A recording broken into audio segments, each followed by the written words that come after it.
Yep. Okay.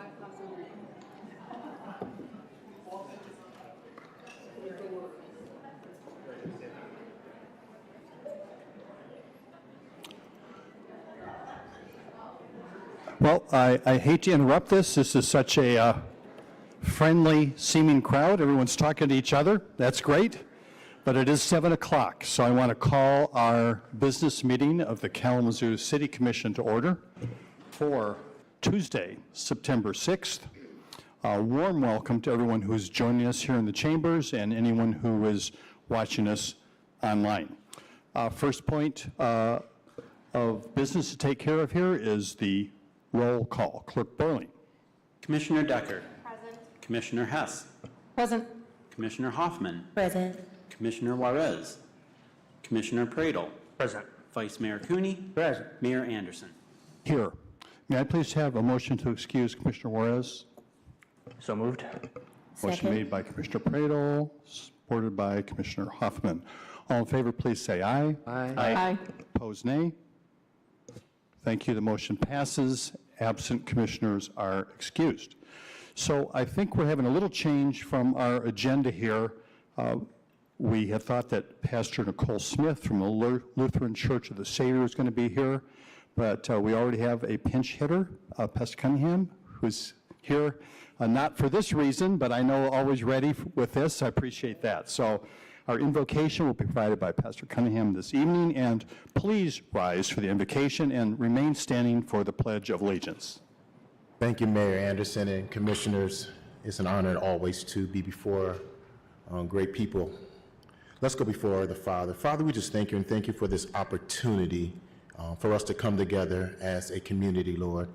We pray for your wisdom and sensitivity upon this group of leaders and for proper direction for our neighborhood, communities, and city.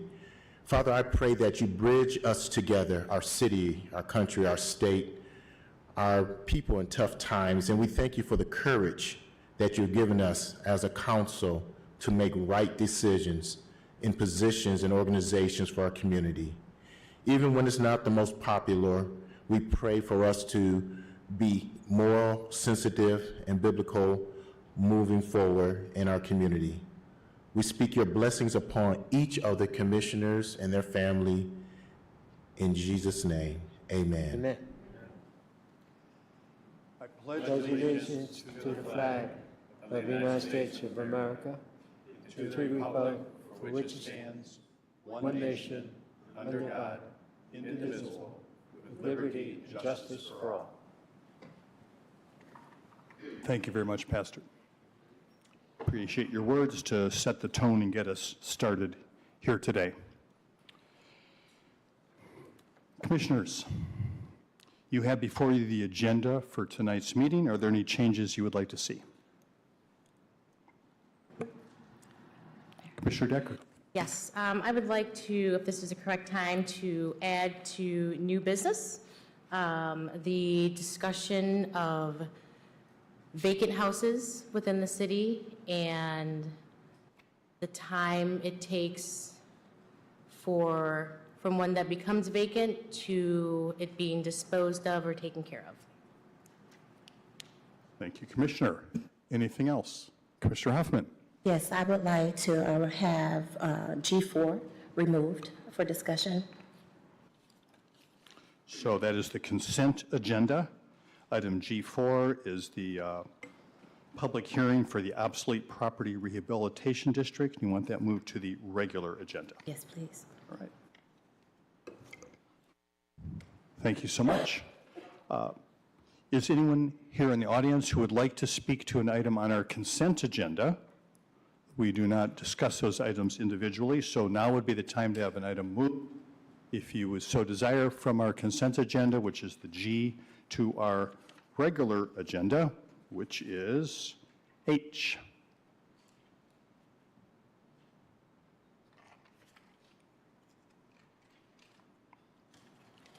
All right, seeing no one at this time. Communications, Manager Ritzma. Yeah, thank you, Your Honor. We have this evening a presentation on parks and youth development that the city team's been undertaking, and this marks the Foundation for Excellence 5th anniversary, and a large portion of the funding over the years, or a big priority, has been youth development. So I'm going to ask our Deputy Director, Ashton Anthony, to come up and introduce the team and take it from here. All right. Good morning.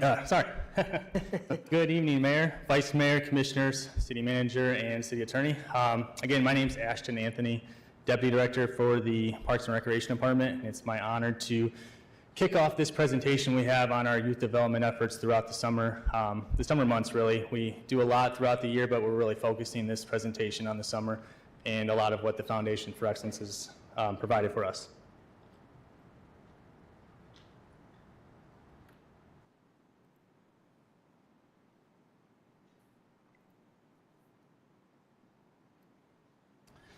All right, so again, my name is Ashton. I'll also have Pete Arts with me, Recreation Program Coordinator. Chad Wendt, he's the Recreation Manager, and Paige Daniels, the Executive Director of K-RESA. So they're gonna get into the details of a lot of these programs. I'll touch on the overview of them, but it'll be really the finer points of those programs that they'll touch on. So KZU Parks, what are we, what do we do? So again, you have the mission statement in front of you. Our big thing is we want to impact the quality of life of our city residents. And how we do that is safe parks, well-maintained parks, quality recreation, and programs and special events. In addition to that, our vision is beautiful parks and quality recreation programs and memorable events. And we feel strongly that if we can accomplish those three goals of ours within that vision, that we're going to be successful in reaching our goals of impacting the quality of life of our city residents. So here on the screen, you'll see what we were able to offer pre-Foundation for Excellence in the summer. You'll see we have 3 summer camps, one hosted at Mayor's Riverfront Park, another at the Youth Development Center, and another at the Douglas Community Center. Those programs were between 40 and 50 youth at each site, but they were paid 9-week summer camps throughout the summer. We also had 15, give or take a couple, counselor and trainings. Those are for the youth that are too old to be campers. Our campers are from 5 to 12-year-olds. CITs are 13 to 17-year-olds. So rather than have them out doing whatever it may be that they want to do, we bring them in as counselors, and we think we're doing them a favor, but really they're doing us such a huge favor we couldn't do what we do without those counselor and trainings. And we had 15 of those, give or take a couple, prior to the Foundation for Excellence. Now, you can see we host a lot more camps. Since I just spoke on the counselor and trainings, with all those additional camps, we were able to add double our size in counselors, counselor and trainings. So more camps, more kids, we have a greater need for counselor and trainings. And those kids, like I said, we couldn't do what we do without their help. Jumping back to the Camp KZU, you'll see we went from 3 sites to 2. One of those sites, Douglas Community Center, has been transitioned to a Super Rec site. And Super Rec, for those of you that are not familiar, is a 100% free campsite in the City of Kalamazoo for City of Kalamazoo residents. We've strategically placed those throughout the city to where we have a site in as many neighborhoods as we possibly can, working within limitations of just the physical spaces that we have.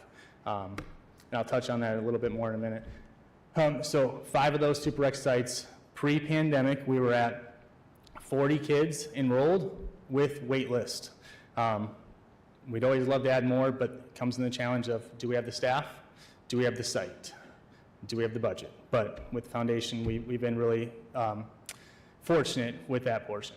And then additionally, we have All Things Possible. That's a great program for incoming freshmen, City of Kalamazoo, to get them prepared for what's coming in the years coming for high school and beyond high school. We get them thinking about trades, college, the workforce, and many other things, just to get their interests going and thinking critically about things that they just honestly may not be thinking about. That program, Chad will get into a little bit deeper, but that can be a little bit of a challenge to get that age group to want to commit to a full summer program. Some of them may be in jobs or wanting to do just other things that incoming freshmen will be doing. So we've had to tinker around with the requirements for that one, whether it's full 9 weeks, 4 weeks, things. We've been kind of playing around, but I think we have a nice sweet spot that Chad will touch on in a little bit. So in a nutshell, moving forward, what we'd like to do, expand our campsites back to our pre-pandemic numbers. Our super rec specifically went from 40, as I'd mentioned previously, down to 20 with COVID. A couple of factors, obviously we're trying to follow regulations and guidelines, but also a lot of our spaces were indoors and community partners, and we haven't been able to get in there for a variety of reasons. So we've had to go out into our camps, our parks to host camps, which Pete's done a great job with being creative and working with partners to get tents and portable restrooms and pods so we can host these camps and give these kids a place to be throughout the day all summer long. So that'd be a goal of ours, is to expand our numbers to pre-pandemic numbers. Another challenge there is staff. Staff has been a challenge for several years, but a really big challenge as of recent, as you guys can all probably imagine. So we'd like to be able to ramp up our efforts to be fully staffed and get the numbers of youth served back up there. And then our big goal, we want to make sure these kids, like I said in our vision and mission, have a fun and memorable summer and safe. So that's what we're aiming to do. I'm going to introduce Chad Wendt, our recreation manager, to go over all things possible.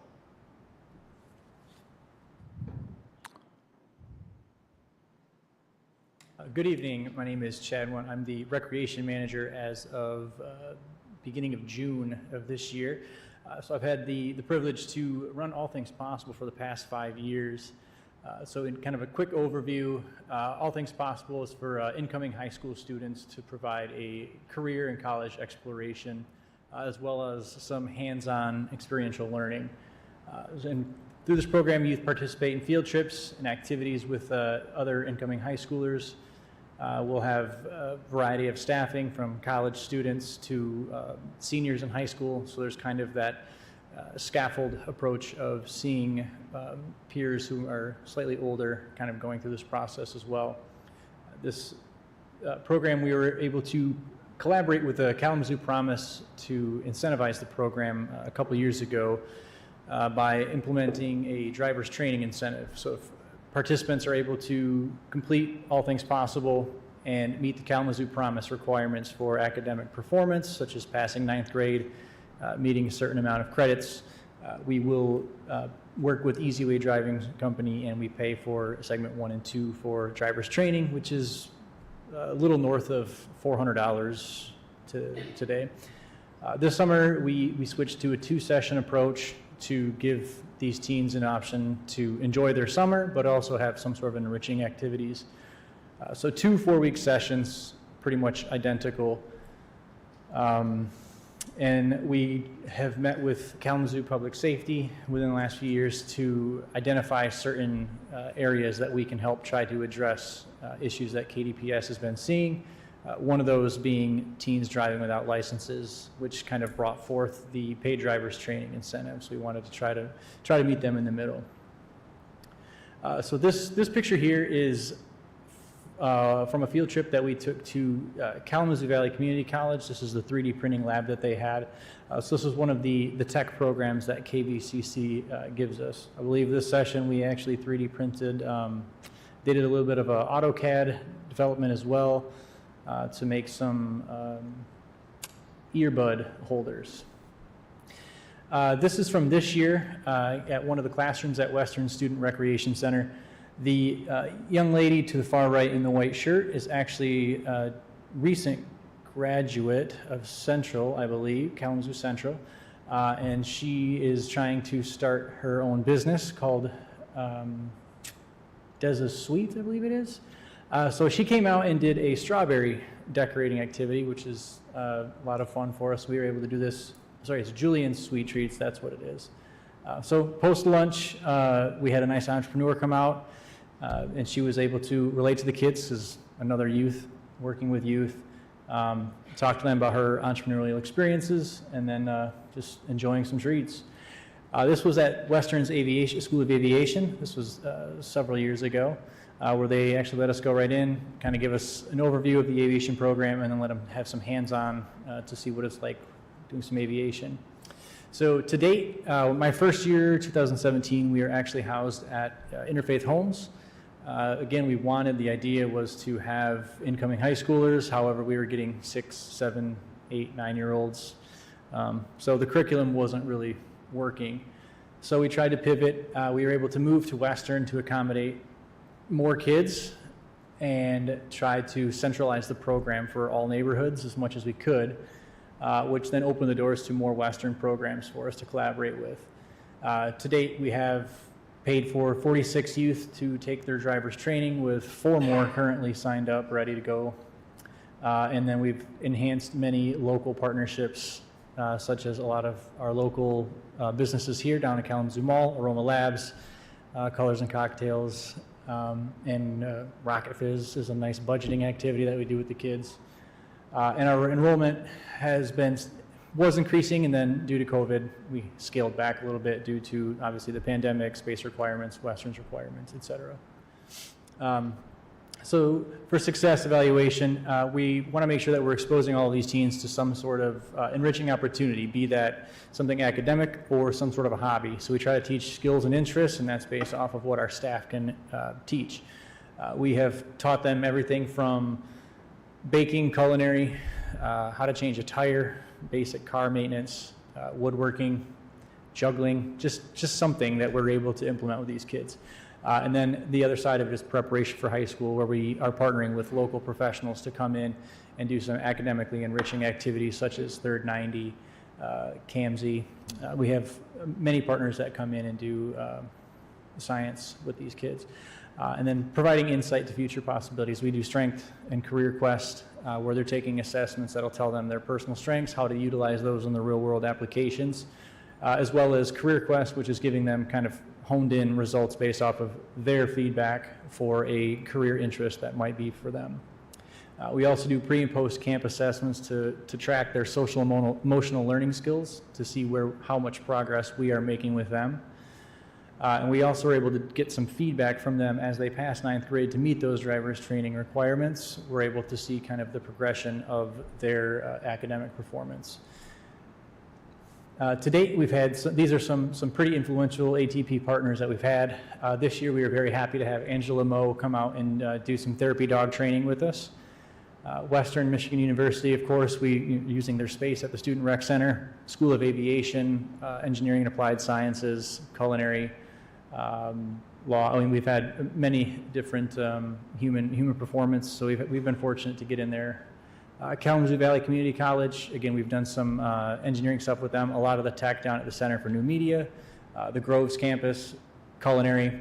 Bangtown Production and Recordings this year came out and led sessions each week to teach the kids about music production and recording.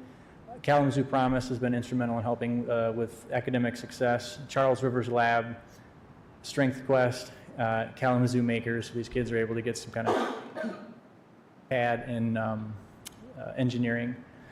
So the following video is from Bangtown Production and Recordings. So this is a collaboration from staff and students from our music production program this year.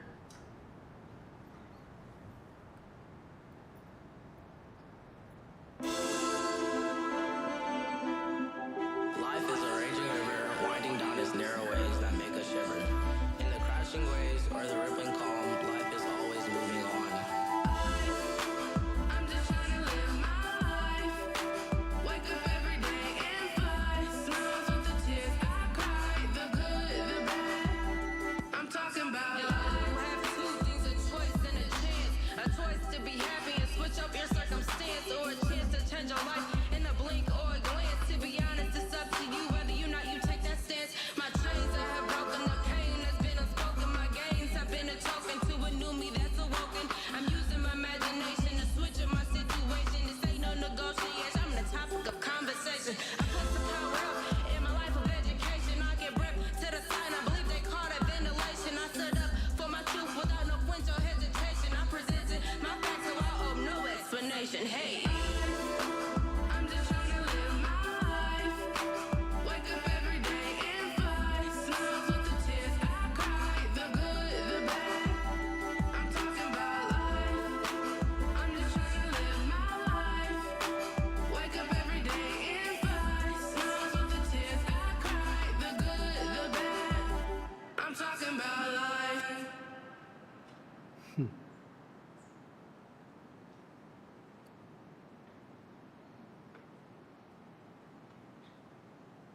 All right, and now I am going to turn this over to Mr. Pete Arts to talk about Super Rec. Thank you. Good evening, Commissioners, Mr. Mayor. So this is about our 5th year as well with the Super Rec funding that we get from FFE to help us run more camps, and we'll kind of go through some of those as I go through the slides. But as Ashton mentioned, they are 5 free camps. And so we're over at Rockwell Park, New Village Apartments, Douglas Community Center, and then we pick up kids at the Oakwood Neighborhood Association and bring them over to Southside Park, and Southside Park is one of its own separate sites. We just don't right now have a space that can accommodate a camp over in the Oakwood neighborhood. We're trying to work with KPS and maybe get Woods Lake next year, and one of the challenges that I'll talk about maybe a little later is that just getting a school for 9 weeks is tough because they have cleaning to do. And we tried using the old Oakwood K through 3 school. We were able to do that for a year or two, and then some administration KPS staff moved into that, so that hasn't been an option. And we don't really have a big size park to host that. So the last 2 years, we've picked up kids from there and brought them over to Southside Park every morning, then we bring them back in the afternoon. What we try to provide for the kids is somewhat what we try to do for the kids in the Camp K Zoo, the paid sites. Try to give them opportunities to go on different field trips, have contractual staff come to the site and do stuff with the kids there. We try to just incorporate safety into it, giving them somewhere where they can come to their neighborhood, have fun, meet kids from the neighborhood, meet kids from other neighborhoods who come over, and just give them a place to play and learn. We do different types of activities, arts and crafts, performing arts, sports and games, and we have a litany of people that come to the sites or some of the trips we'll talk about later that they get to go on. Because of that funding, we've been able to expand and do more stuff than we've been able to do in the last couple of years. So it's been an opportunity to get kids introduced to new things as they go through the summer. It's for kids 7 to 12. We did try the first couple of years for the six-year-old age group, and it was a long day for them. They weren't used to being out in the sun and having rotations and moving from one thing to the next. And it just made it for a long day for them and for the staff. So that's why we're at the 7 to 12s. And then the CITs. It's been nice with the Super Rec. When we first started Super Rec, we didn't have any CITs at the Douglas because that was the first Super Rec site we had. And then we expanded to 2 sites, and then we got up to 5. But we didn't have very many CITs in that program because we hadn't had any campers come through and then age out and be able to be CITs. But in the last 2 years or so, we've had kids that have been in the camp, and now we can say that we've had CITs, at least 2 at every of our Super Rec sites, sometimes more. And that's really helped us build up to the max number that we can have for 30 CITs for the summer. We are at 20 youth per site, and I'll talk a little bit more about that as we go. This is just one of these new activities we were able to do that normally would have been for just like Camp K Zoo, but because we had the funding, we could take them to this place called X Golf. They had an instructor up there and they were able to use the simulators, and he broke them down in small groups. They were able to get lessons. They did some life lessons while they were there. But also what was nice about it, he offered it to us as a rain site, or in this case, most of the summer, a heat site, where we could take the kids to if the weather was not cooperating. It was just something that we couldn't have the kids in. So we were able to take them up there. They had about 6 different lanes, and you could hook up and you could watch movies. They could do video games, or they could play some more golf if they wanted to. And that was something that we just started this year. And it wasn't something that was just that the Camp K Zoo kids could do. It was something because of the funding that we were able to take them here. Obviously, this is the kick pool. We do this once a week with all of our sites. I saw Mr. Cooney there fairly often. That's good to see you there. This is a photo of one of our camps from the Gold Shoe Tournament. That is a camp competition. Basically kind of like backyard games. We have tailgate toss, a relay race, we have some targeting, we have like a javelin throw, and a couple of other events that we do, and they score points, and we add up the points, and we give out a trophy for each place, and the first 4 places get a shoe, gold shoe, and they get 2 So the staff were wearing the gold shoes around for a couple of days. But the kids really have a really good time.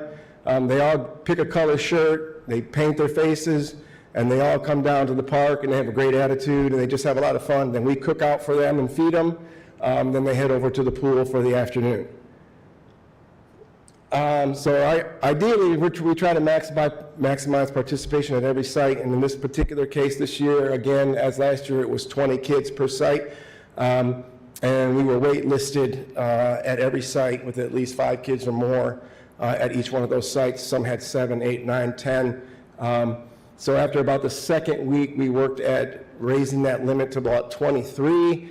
Some of it was because of staffing, some of it's because of space, that we didn't really feel comfortable going higher at the time because there were some COVID cases spiking up, and we were trying to get some more kids involved, but we wanted to be leery of what's going to be best for the staff, and do we have enough staff on site to handle that? So we do provide meals, the state does, and we served 9,900 lunches and breakfasts for the summer.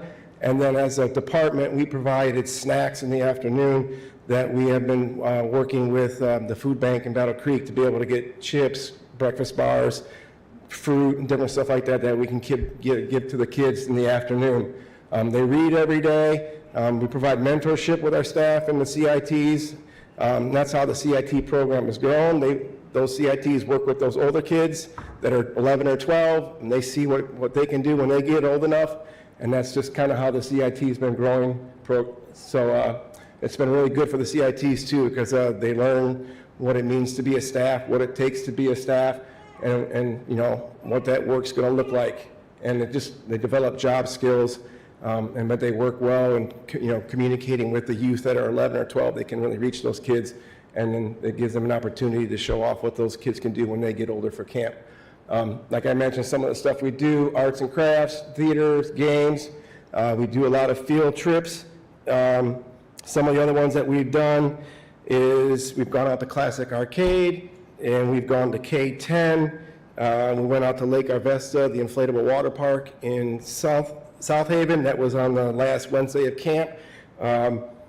We had CAMSI come to site. Open Roads partnered with us, taught the kids bikes, how to repair their bikes. If kids didn't have a bike, they brought bikes out so the kids could at least get a hands-on experience.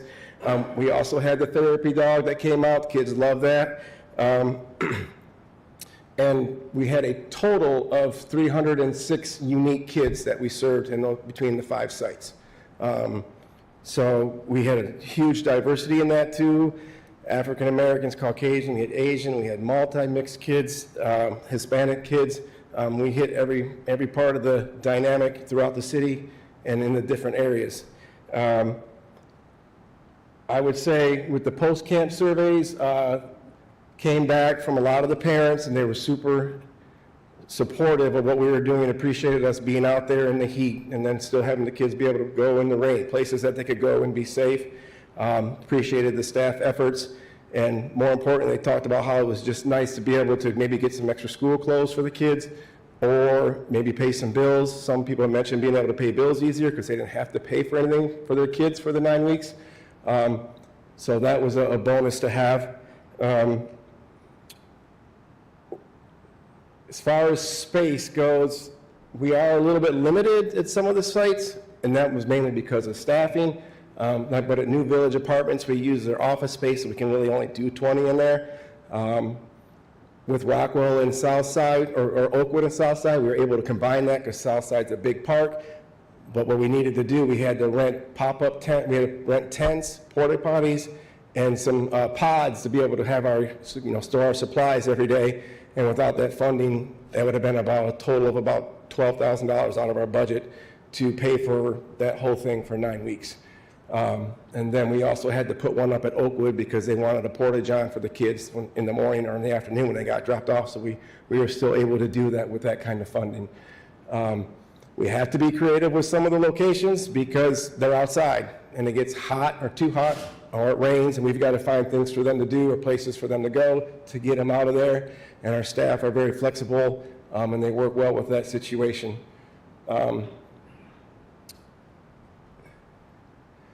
Our challenges, as you probably have heard from a lot of different people, is really just the wages.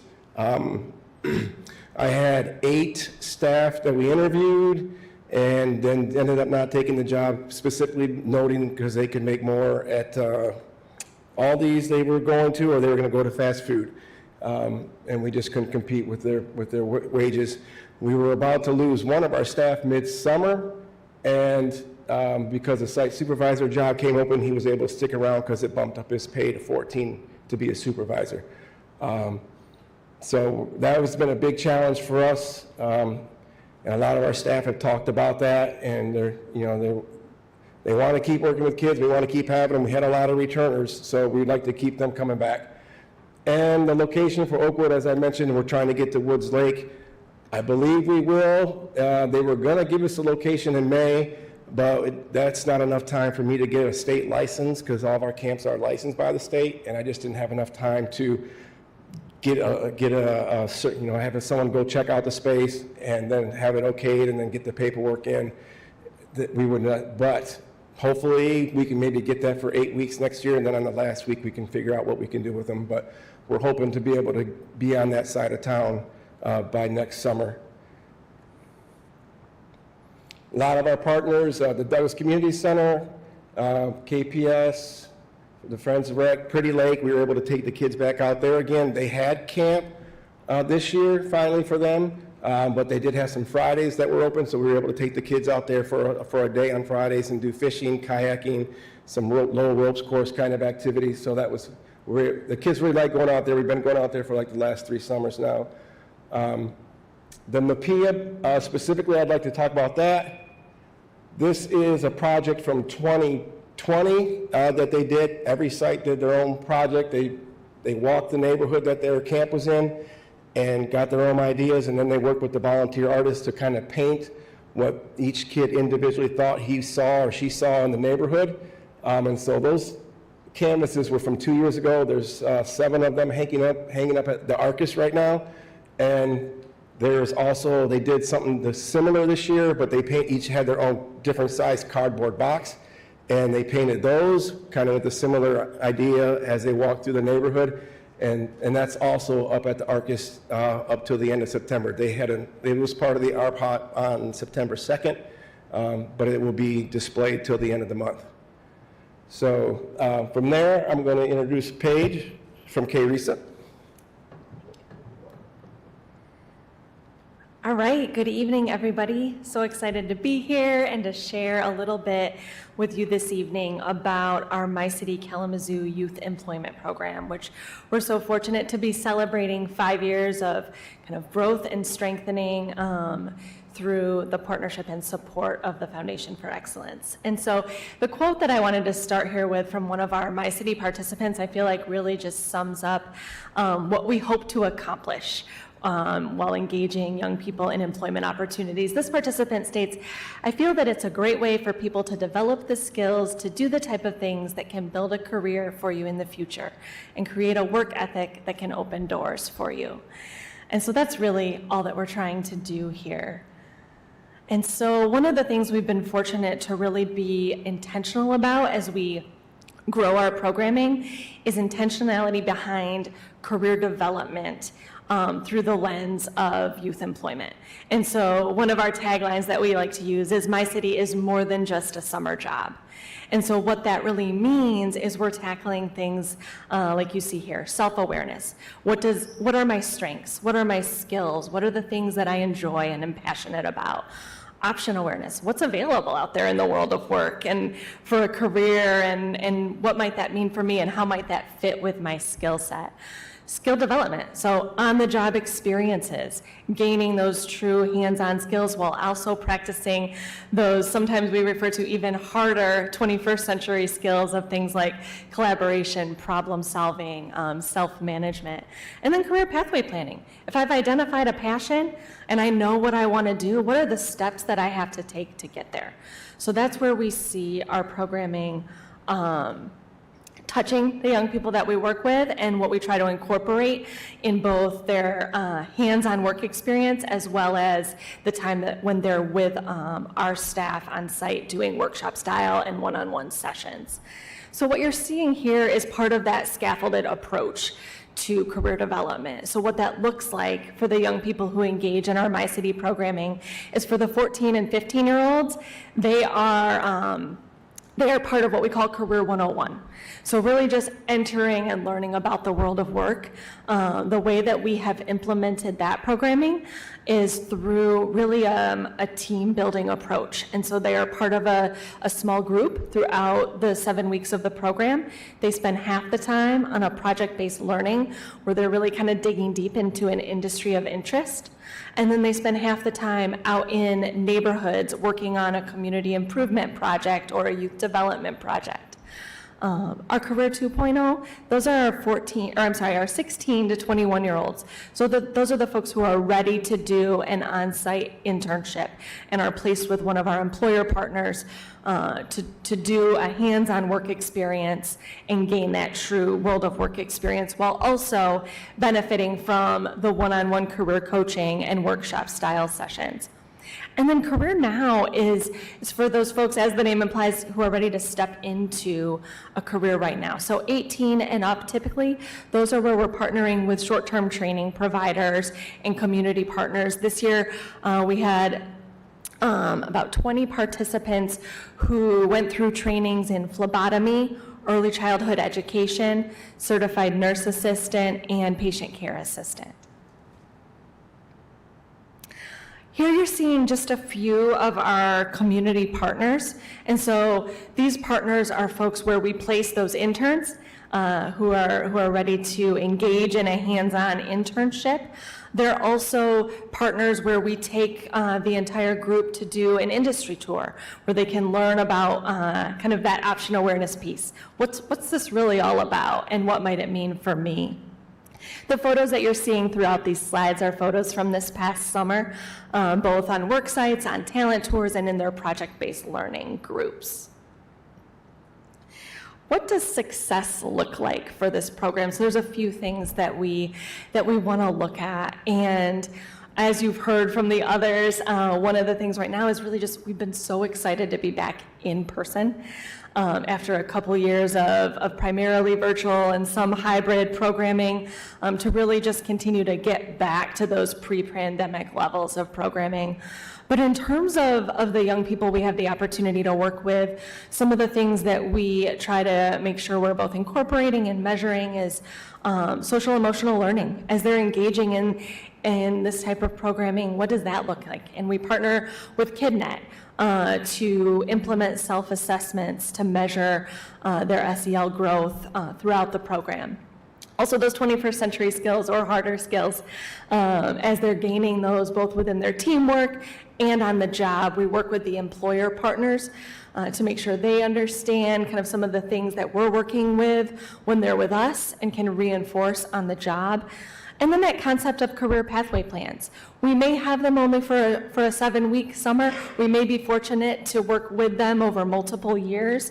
But really this concept of, okay, however long you're with us, what's next in your life on your career development trajectory, and how are we helping you understand how to take that step and have the resources to do so? Before I jump into future plans, even though I clicked the slide, I did want to share, as you all know, we're celebrating 5 years of partnership, and some of our all-time numbers that we're excited to celebrate is we have had just over 1,500 participants engage in the My City Kalamazoo Youth Employment Programming, and partnered with 68 employers to serve those young people who have then earned wages totaling greater than $1.5 million that have gone into the lives of those 14 to 21-year-olds in the city of Kalamazoo. And so as we look to the future, as I said, we're trying to come back to those pre-pandemic levels, but also one of the silver linings is Because we were serving fewer numbers during the pandemic, we had the opportunity to continue to engage with those young people throughout the school year and start to look at how can we continue for those where it works for their schedule and their interests to engage in that one-on-one career coaching and have ongoing opportunities for internships, paid internships. And so we're looking at how we can continue that model and continue to grow and expand that. So for this year, we're planning on an October opportunity with ongoing career coaching and internships, and then a spring opportunity leading back into the larger summer programming. We are in the process of implementing an employment hope model, which is really just as the name sounds, but we've been fortunate to partner with a researcher, Dr. Hong, out of the University of Georgia, to really, he's done some amazing research around what it means to have employment hope, which is really the crux of, yes, you might have a career pathway plan and understand what it means, what you need to do, but having employment hope is what it takes to have the motivation to then do those things. And so we've been piloting some pieces and are excited to kind of implement that more fully with our My City programming. And then a multi-generational approach, so thinking about how we engage families, both in terms of with our participants in general, but also with some intentional two-generational programming. So for young people who are engaging in these employment opportunities, how can we engage the parents who may also have interest in additional career training and progression? So those are some of the things we're excited to expand and continue to grow in the coming year. And I look forward to sharing more about that with you next year. On that note, I do want to open it up for questions from the whole group here, or for the whole group here, if there are any questions. Thank you very much, Paige. I appreciate it. And Chad and Pete and Ashton, thank you for coming and presenting to us. Questions, commissioners? Vice Mayor McCartney. Yeah. First of all, thanks for the great work you guys did during the summer. Really terrific stuff. What I'm wondering is, Pete, you mentioned that there were kids that couldn't get into the program. I'm wondering what we can do to help. Is it a question of money or what? And the same thing with My City. Could every kid that wanted to get into that get into it, or were there kids that couldn't get into it? Do we have a limit? So it's kind of twofold as far as the number of kids. One was just staffing, having enough staff at those sites. Last year we had 30 staff, and when we have a full staff, it's actually 52 staff, which is where we were at 2019. And that includes everyday subs, our van drivers, subs that we need to go. They're not everyday subs. So we have everyday subs who come to work and they just go where we need them to. And then we just had subs that if we needed them, we could call them. And then van drivers and different things like that. Every site should have 6 staff, a supervisor and 5. Some sites operated with a supervisor and 4 because we just didn't have enough people to place around. Oakwood, Southside, we combined them and to get to 6 staff. So that was kind of one of the reasons too behind combining those sites so that we could serve Oakwood still and not leave them out because we only had 3 staff and nowhere to put them. We could combine those staff with Southside staff to have 6 to meet our state licensing requirement, because then that gave us 40 kids, and technically we have to be 1 staff for every 10 kids. So spacing is one, but with the spots we have now, we could do 40 in the past, like we've done in the past. It's just we don't have enough staff. This year we did get to like 42, but ideally that's still 13 short of what we need to run with. And salaries were a problem, you think? Yeah, well, I believe so, based on just 8 people that we interviewed and set time aside for, and then when it was all done, either we didn't hear back from them, there were some we didn't hear back from, some that didn't show, and then there was 8 that just said that they had the opportunity to make more money. Correct. Okay, thank you. Other questions? Well, she's going to answer that one. Oh, I was just okay. going to address that. Very similar in some ways. So this year, we were able to serve all of the young people who completed an application and were eligible. But what we did have is just over 40 who expressed interest, completed, were eligible, and yet chose not to participate. And whenever we have that, we engage in follow-up questions. And one of the things that really stood out this year was they were able to find employment making more money elsewhere. And so we are looking, so this was typically with the 16 and up age range, and so we're looking at kind of where that sweet spot might be of if we, because this year we paid $10 per hour for the wages for the young people, and we're looking at what it might take to bump that up slightly, while also being able to continue to grow back to pre-pandemic levels. Okay, thank you. Thanks, Vice Mayor. Commissioner Brado? Sure, you know I'll be all about this. Yeah. And I just do have a few questions for you. This makes my heart just swell with pride. I love the work that you're doing. And, this just reminds me of we need to put the foot on the gas with this work. We devoted, for those of you who are here, we devoted $2.1 million this year, an unprecedented amount of money in this city for the summer through Parks and Rec, our KDPS PAL program, and through KidNet, which supplied funding through 31 organizations. This is great work, but I just want to see us double down on it because it's so needed, and you've heard me say it before, but there is no segment of the population that's more disproportionately impacted by the last 2 to 3 years than our young people. We need to give these years and accelerate them back for these young kids, and this is a great way to do it. I do have a few questions to add regarding that as well. So one question is just about promotion. I'm wondering, what ways that you try to promote in our community to especially try to reach kids who might not have otherwise found an opportunity to engage in the summer.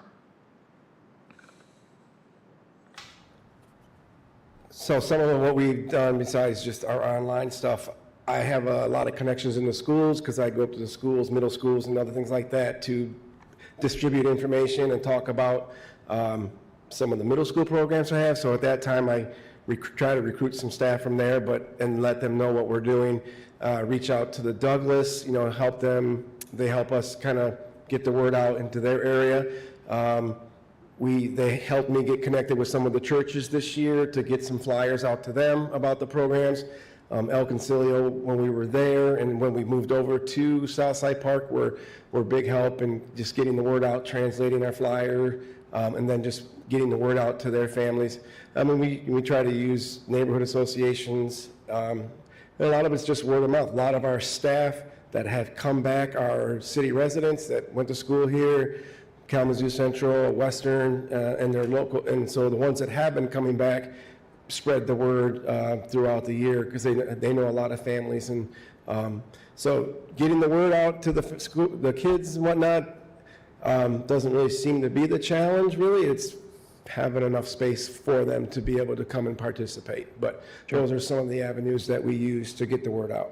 Perfect, yeah, thank you. And then if I recall correctly, it seems to me that Parks and Rec partnered with KidNet to do a forum to collect input from young people, but I think that was about a perspective like youth center or something. But is there anything that you're doing to engage youth and try to collect and hear from them? What do they want to see? What do they want to try? And just kind of survey or get feedback from youth to find out what they would enjoy being a part of.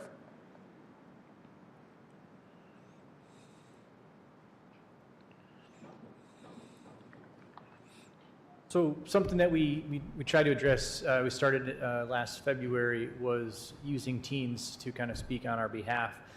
So we founded our Kalamazoo Youth Advisory Council, Kayak as they're better known. So we have a group of teens that we pulled from all different neighborhoods in the city to kind of advocate for us. And they're doing a little bit of the legwork for us to try to get that input from other youth. And they've been doing some surveys, participating with KidNet surveys to try to find like what teens want.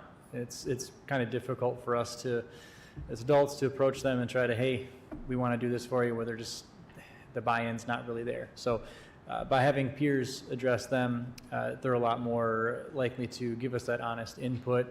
So we've been having them at all of our events, surveys, feedback forms, and just collecting stuff even from word of mouth from their teen friends at school to try to give us, and then But in doing so, working with some of our special event staff to run some of these teen workshops, just to try to draw more teenage programs, because as we all know, that's a little bit of a tough nut to crack so far. Yeah, thank you. And then lastly, I was just going to ask you a question about exposure to nature. You know, in terms of all these opportunities, you know, are there ways that we're, you know, letting kids get you know, dirty in the mud and walk through a stream and you know, explore Blanche Hull Park and Millam and Asylum Lake and exposure to those things. My family was a big mentor for Big Brothers Big Sisters about 5 years ago, and took this youngster to the farmer's market and realized he had never had a blueberry. Never had a blueberry. He was 12 years old, right here in the city of Kalamazoo. And you know, I've talked to a number of educators. I was a former educator myself. I remember people talking about kids on the south side of Chicago where I was working. They'd never been to Lake Michigan. In Chicago, you know. I know there are kids here in our community who've never been to South Haven, those sort of things. I'm just kind of curious about what kind of exposure points we have to really expose kids early on to nature and create that love early on. Yeah, definitely. Kind of multiple routes. We'll do like the field trips. I mean, we go to the blueberry farms every year, and it's always fun, even for me to come home with a big bag of blueberries. You got to love that. And then we've had Dairy Farmers of Michigan partnered with us several years ago, where Miranda actually kind of came out and did a segment on the program for All Things Possible with them. We've taken kids to Warren State Dunes, climbed Mount Randall, got some really nice photo ops there. We've partnered with Third 90 to do some hands-on biology programming with Calvin College, Hope College, Kalamazoo College, where we've built natural habitats for honeybees. We've gone to the swamps at Hope College campus to collect and measure turtles to determine where they're laying their eggs, shade or in the sun, which determines the sex of the turtle. So we've got some nice kind of swamp-like footage several years ago where they're catching and holding turtles, going out and kind of doing some aqua, I forgot what exactly the word was, but kind of setting up some aqua stuff with Calvin College. I can't think of the branch that they were working on. But through field trips, we've done Kalamazoo Nature Center, where the typical things we think of, where they'll do the birds of prey, but they've also come out and did kayaking with us, where we're going out and we're doing pond studies and looking through microscopes. So a lot of the partners that we have are supplying some of that, the biology, the hands-on biology, and then a lot of our field trips are out in nature, to whether it's picking blueberries or climbing dunes on Lake Michigan. Thank you, Commissioner Pradel. Other questions for anyone here this evening? All right, see none. Hey, I just want to say thank you very much for all your work. Obviously excited about it. Just a great recognition of the 5th anniversary here of the Foundation for Excellence. Amazing things, and what's what we want to keep growing and keep doing here at Kalamazoo. Appreciate it very much. Thank you, Manager Ritzma. Anything else? Nothing, Your Honor. All right. Well, thanks once again. We are now down to the time on our agenda for public comments.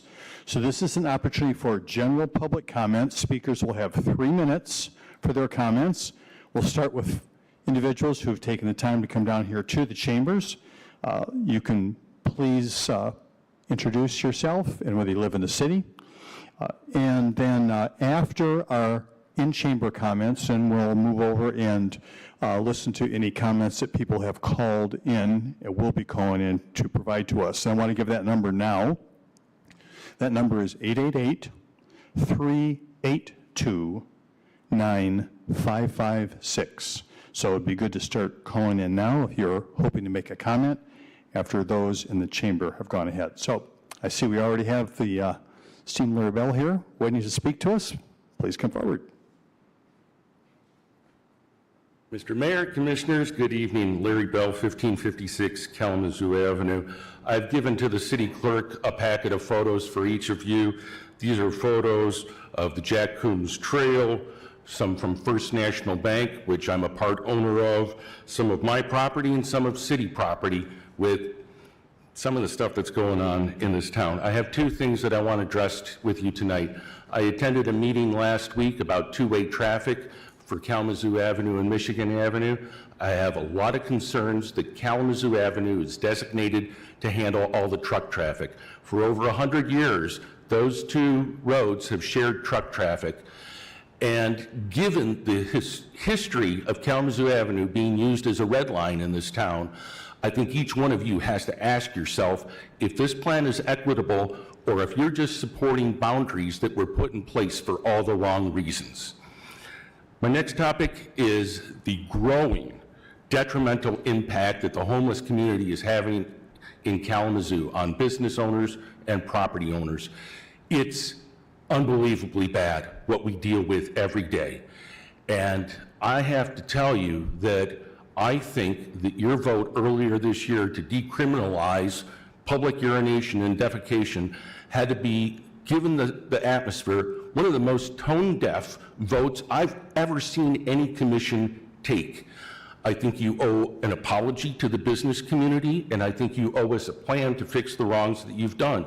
I know you say it's a ticket. You know what? A traffic ticket you don't pay, they take your license away. I'm not sure what you're taking away here. We've got problems. There's a reason we don't have public defecation. That's because it causes disease. It carries hepatitis, polio, and other communicable diseases. There is poop all over town. You can see pictures right there that I've given you. We've got troubles here. We have plenty of facilities for folks that want help. There's a lot of empathy in this town. I'm afraid this commission's empathy has turned to enablement, though. Here's some suggestions. Number one, we need an anti-panhandling campaign in this town. I provided you with a photo that other communities, a sign that other communities have used, because the folks that aren't asking for help, they are anarchists on the street that don't want to follow the laws. They have addiction and mental health problems. We're picking up needles, all of us around this town, every day, along with the poop. So let's stop with the panhandling. Let's put up signs to control camping. Public safety officers cannot enforce no camping, and one of you up there is keeping them from doing it. I talk to public safety all the time in this town, and they can't answer the question.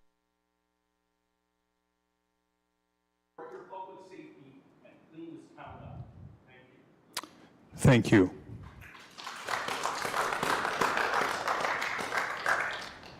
Next, please. President Fields. Hello, everybody. I stand before you this evening as president of the Kalamazoo branch of the NAACP, and I am going to read my statement because if I don't, I'm afraid that I'll go off and another side of me going to come out. So while the issue of systemic racism in the city of Kalamazoo is bigger than any one or even any one commission, you all are part of the system and thus part of the problem. What you have acquired has been in place for decades, even probably centuries. But it does not mean it cannot be changed. You simply have to be intentional in implementing fair, equitable, equal practices and policies. You must be accountable, trustworthy, and operate out of integrity. The case involving Ms. Monica Badula regarding her being denied medical care was overruled by the city manager, despite the fact that the Citizen Review Board found in her favor. The officers should have been disciplined. They weren't. There's a lot of power in the office of the city manager, and I think sometimes it's displaced. It's something that needs to be looked at and reevaluated. The city manager lied to the public about former Chief Carrie Ann's departure. He told us, the community, that she resigned. Then we found out she had been fired. Was he disciplined for his deceit to the public? Did that happen? He went on to give her a glowing recommendation to the city of Grand Rapids in her search for employment. She was given a 12-month severance pay, which she was eligible for as long as her termination was without cause. If her termination had been with cause, she would not have received her severance. She was fired. That was cause. It causes me concern to see how Chief Carrie Ann Thomas was protected versus how this situation with Chief Copley has been handled. And although it's under investigation and I understand that you cannot talk about it, I will be very interested in the outcome. My final question for tonight is simply, has there ever been a chief, a deputy assistant chief, ever suspended? If so, who was it and what were the allegations? I checked and just did a little background check on the in compliance business management consulting company that you have hired. What it seems to show is that they are consultants for healthcare, higher education, K.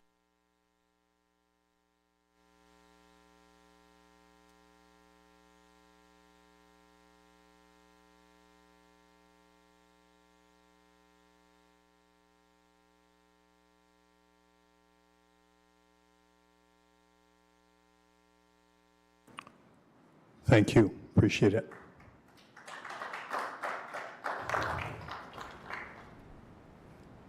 Good evening, everyone. My name is Kathy Faison, and I reside in Kalamazoo Township, but I work with Isaac, and a lot of the work I do from Housing Task Force intern, GVI, GVP, is within the city limits. And I'm coming to you today as an organizer, community leader, but most importantly, a mother. On August 27th, 2022, my son Terrell Lipsey was assaulted by a white man, repeatedly threatened and called the N-word on company's property while delivering packages for FedEx on Bruning Street in Portage. I'm not sure if any of you had the chance to see that video on Channel 3 and Channel 8 News. It wasn't until I was able to release the footage to social media and activist Andrew Holmes from Chicago, Illinois, saw the video that this was published here. I do commend my son for his professionalism in the face of danger and how he handled the situation. This isn't an isolated incident, or it doesn't just happen every now and then. We were just fortunate to be able to catch this on camera, and it was brought to the light for everybody else to see. This is why, as Black mothers, we have to have intentional conversations with our children regarding racism as well as systemic racism and how it continues to affect us directly, daily. This man wasn't and has not been arrested for this issue and this situation in regards to my son. They said that he has a mental disability or could have a mental disability as well as an addiction. All this was taken into consideration, but none of this is ever taken into consideration when policing minority communities. We have a Black male, Shannon Woodard. This brother was arrested by KDPS within the city limits. He was detained in the county and had to be bailed out by his wife, and he was accused of assaulting 2 officers. At the time, he didn't want to be touched. He didn't want to be held. He was just informed that his sister was deceased. What about his mental state at that point in time? What about the trauma that he was dealing with? The city and the county has recognized and deemed public violence, or deemed gun violence a public health issue, a crisis in Kalamazoo. This doesn't just include the victims, it also includes the family as well as the community. None of this was taken into consideration when he was charged. BIPOC communities are arrested at a disproportionate rate. This creates the inequities, disparities within our community.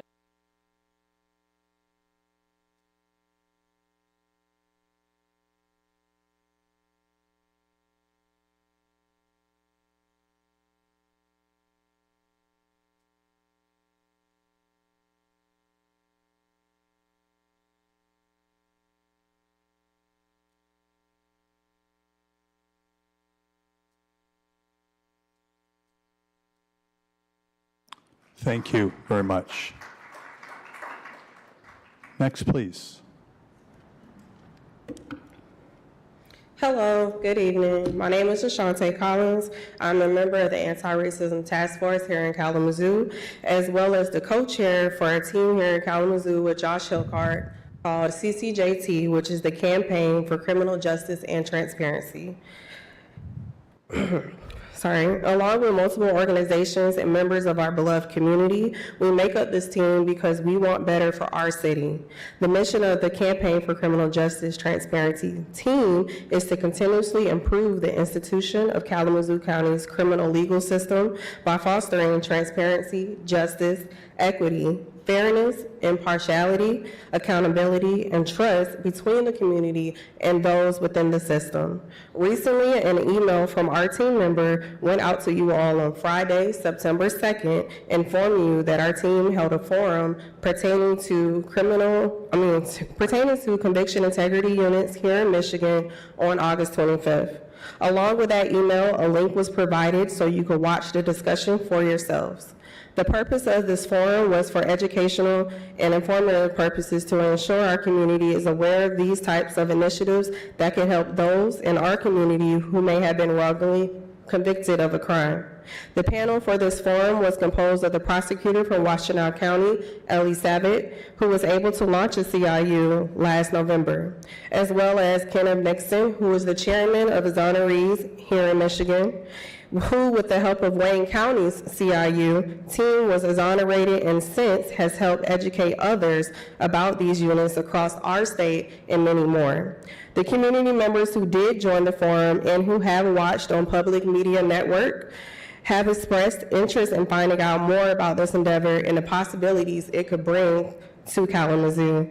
I encourage you all to view the forum and to give us feedback as well. My contact information is in that email that was sent to you last Friday. Please share with us your thoughts and any questions that you may have. Also, to our fellow community members, we invite you all to attend our meetings if this type of social justice work interests you. We appreciate the help and the support that we have had and continue to have. Thank you. Thank you very much. Next, please.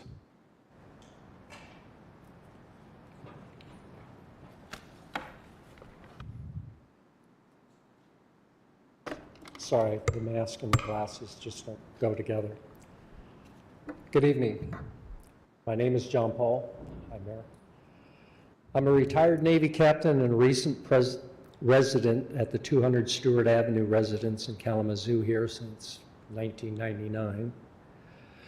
I would like to bring to your attention an observation that I've made and I believe has become a concern to many small businesses here in Kalamazoo. I also believe that a relatively small set of actions that the commission might consider would help provide some small relief. My expertise in this field is minimal. However, while in the Navy, I was in Bosnia. I was involved with the relief operation in Rwanda shortly after the genocide. And finally, when President Clinton went to visit Africa, I was Commander-in-Chief, United States Naval Forces Africa. Big title, very small group of men under my command. The point being, I'm no stranger to human suffering. Today, Kalamazoo has a welcoming policy to the homeless, which I applaud. Unfortunately, due to the pandemic, I see more and more of our homeless have become more desperate and more aggressive, especially in the last year. There are two things that I think essentially might help restore some of the dignity to our fellow human beings.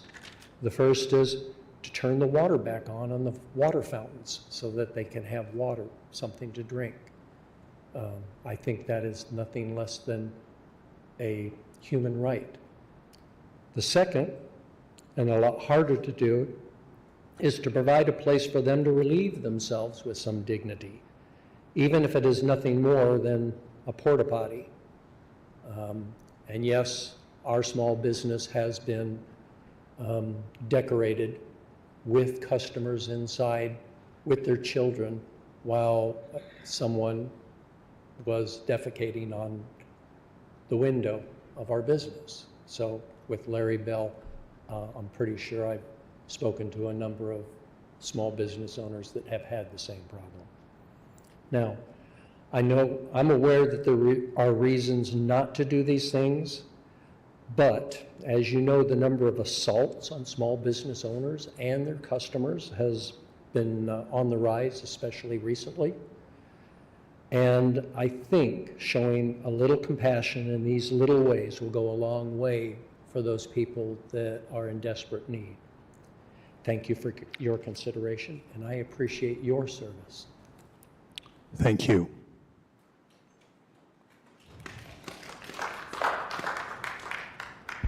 Hi, I think I've been here on and off since October 7th and 8th happened, where Ampersea was surprised evicted by KDPS violently, and then October 8th when demonstrators were violently arrested as well.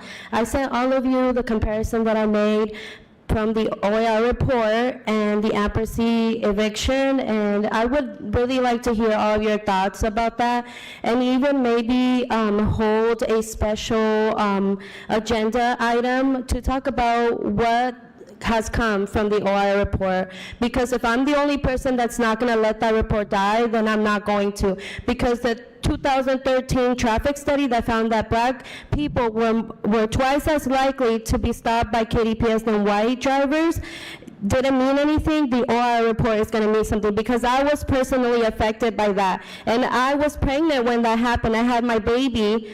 Okay, my baby is the count from that, and nothing has come from that. Actually, it is even worse now, okay, because we don't have to wait for something like George Floyd murder to happen by police officers, because it has happened. Lyndall Grissom died at the hands of KDPS, and the news refuses to cover the situation because they have to ask KDPS and the city manager for permission to broadcast that information, okay? If his mom wouldn't have gone to the hospital when she did, her son would have been a John Doe, even though they knew who he was, okay? He was shot, he was executed, and they try to say that he shot himself, okay? His mom has been looking for answers, so we don't need to wait for another black person, another black man to die in the city, because it has already happened and it continues to happen, and nothing has come from the OI report.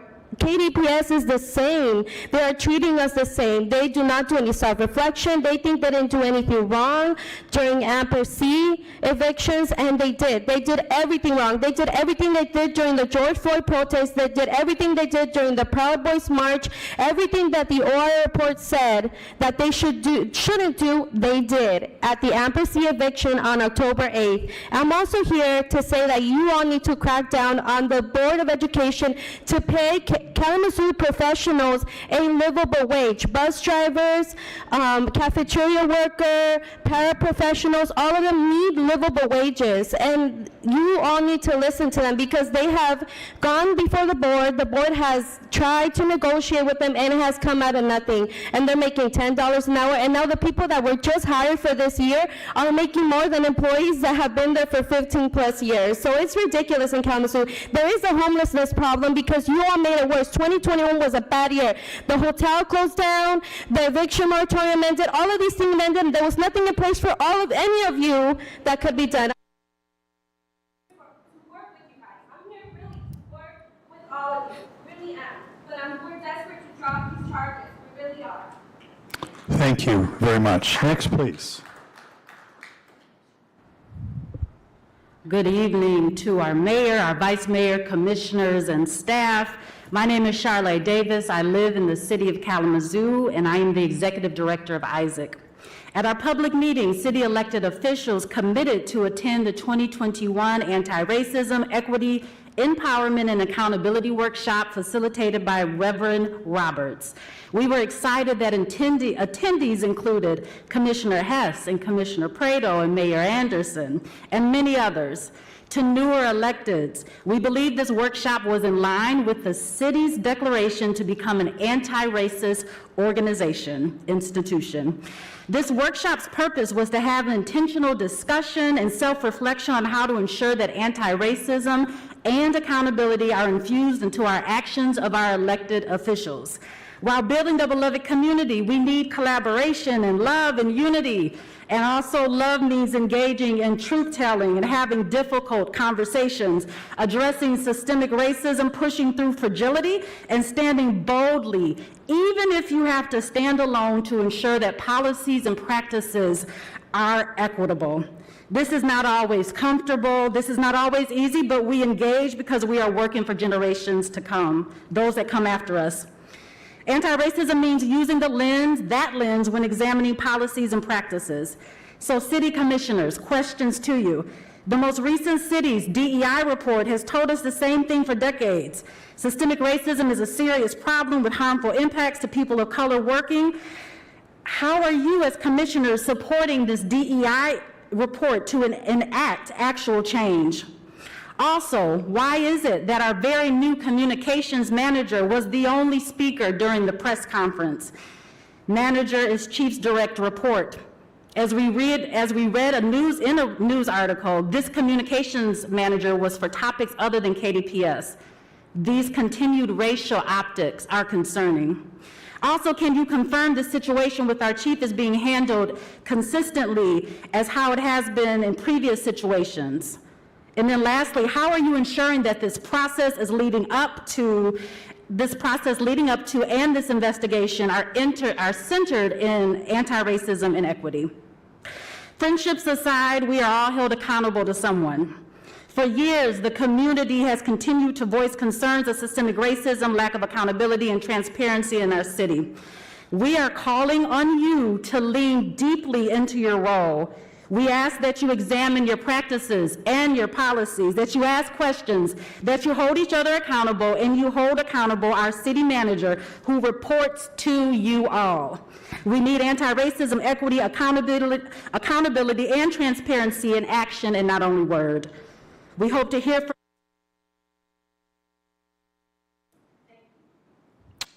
Thank you.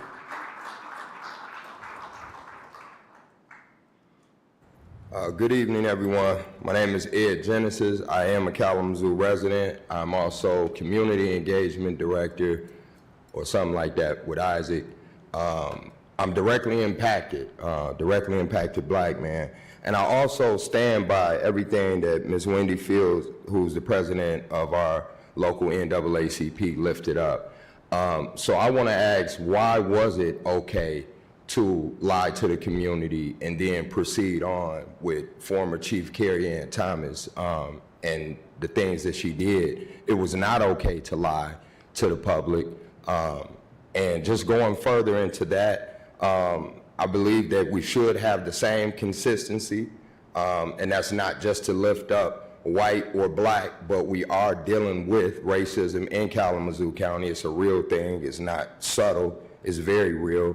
And also, gun violence has been declared a public health crisis. Shout out to County Commissioner Tammy Ray for the work that she did. And a public health crisis is a difficult situation or complex health system that affects humans in one or more geographic areas from a particular locality encompasses the entire planet. We're dealing with this. I'm lifting up Shannon Woodard as well, whose sister died as a result of gun violence or a gun, and he lost it, but was subsequently charged by KDPS. I also want to lift up that, I should have said this in the beginning, I'm the founder and creator of the Blocks Club, which is building leadership, organizing community for kids to succeed, and that was hijacked by the city and given to another organization because we did not like the way KDPS was taking over our meetings. This is what happens in Kalamazoo County. If we don't push back, then we get swept under the rug. And when I say we, I'm talking about people of color. If gun violence is declared a public health crisis, such as COVID, then we have to respond accordingly. If we wear masks and we have hand sanitizer and things like that, KDPS officers should know that when they're dealing with a traumatic situation, it's not about charging somebody criminally, it's about trying to control the situation, not a grieving Black man. I stand with all of the people who spoke tonight because they have been lifting up some great things and important things that you all need to think about, which is accountability. What does that look like? We did not see it with former Chief Carrie Ann Thomas, but we're seeing it over all of the time with people of color, including now Chief Vernon Coakley. I want to lift up, lastly, that if we do not come together as a community, we cannot talk about diversity, equity, and inclusion. It looks good in the TV and on media. Thank you, Ed. Good evening. My name is Sade Chambers, and I am a resident of the city of Kalamazoo, and I'm coming here tonight to talk about a couple of different issues. One issue that is on your agenda tonight is to talk about the water, to go through your reading. As a resident, I would hope that you guys are not in favor of raising our rates, especially in October when our utility bills already go up with heat. People's wages have not went up, and I understand infrastructure, but we need a plan in place where those who are working class and those who are low income can get some type of benefit, because for you guys to raise our water, that's not helpful. We're already in a pandemic, people's wages have not went up, and nothing has changed in our infrastructure to make us even more comfortable with you guys as raising that rate, and especially going into Thanksgiving, Christmas, holidays, wintertime, to add on more bills. And yes, you won't do shut-off notices, but people still have to pay late fees and they still can be behind. And those that go to work every day, our wages don't match the rate you're trying to raise. So I need you guys to take that all into accountability. You all are human. You all pay bills just like all of us. We have so many issues. When we talk about homelessness tonight, when we talk about gun violence and everything else, don't add on another layer here in this city until we can make sure that it's taken care of and that we all efficiently can afford the new bills that are coming up. Secondly, transparency, like a lot of people have talked about tonight. You guys need to work on that. You guys need to start offering coffee hours, community sessions. People need to see you, not just on election day, not just when you need to be opened up. Come out. I know it's COVID. We can wear masks, but we need to see you all. We need to do pop-ups. I can help. You can call me. I can help you all schedule pop-ups because we all need to see you in person. We need to be able to ask questions, not just on this dais, not just when we see you here. We need to see you more out in the community because we have so many issues when it comes to gun violence, when it comes to poverty, when it comes to housing. You need to be reachable, not just by email, not just here, but out in the public. Let people get to know you, because that's very important. And before I go again, my last piece again is please don't raise the water rates right now. Let's wait and let's get a better plan, because we don't need more things thrown at us right now. Thank you. Thank you.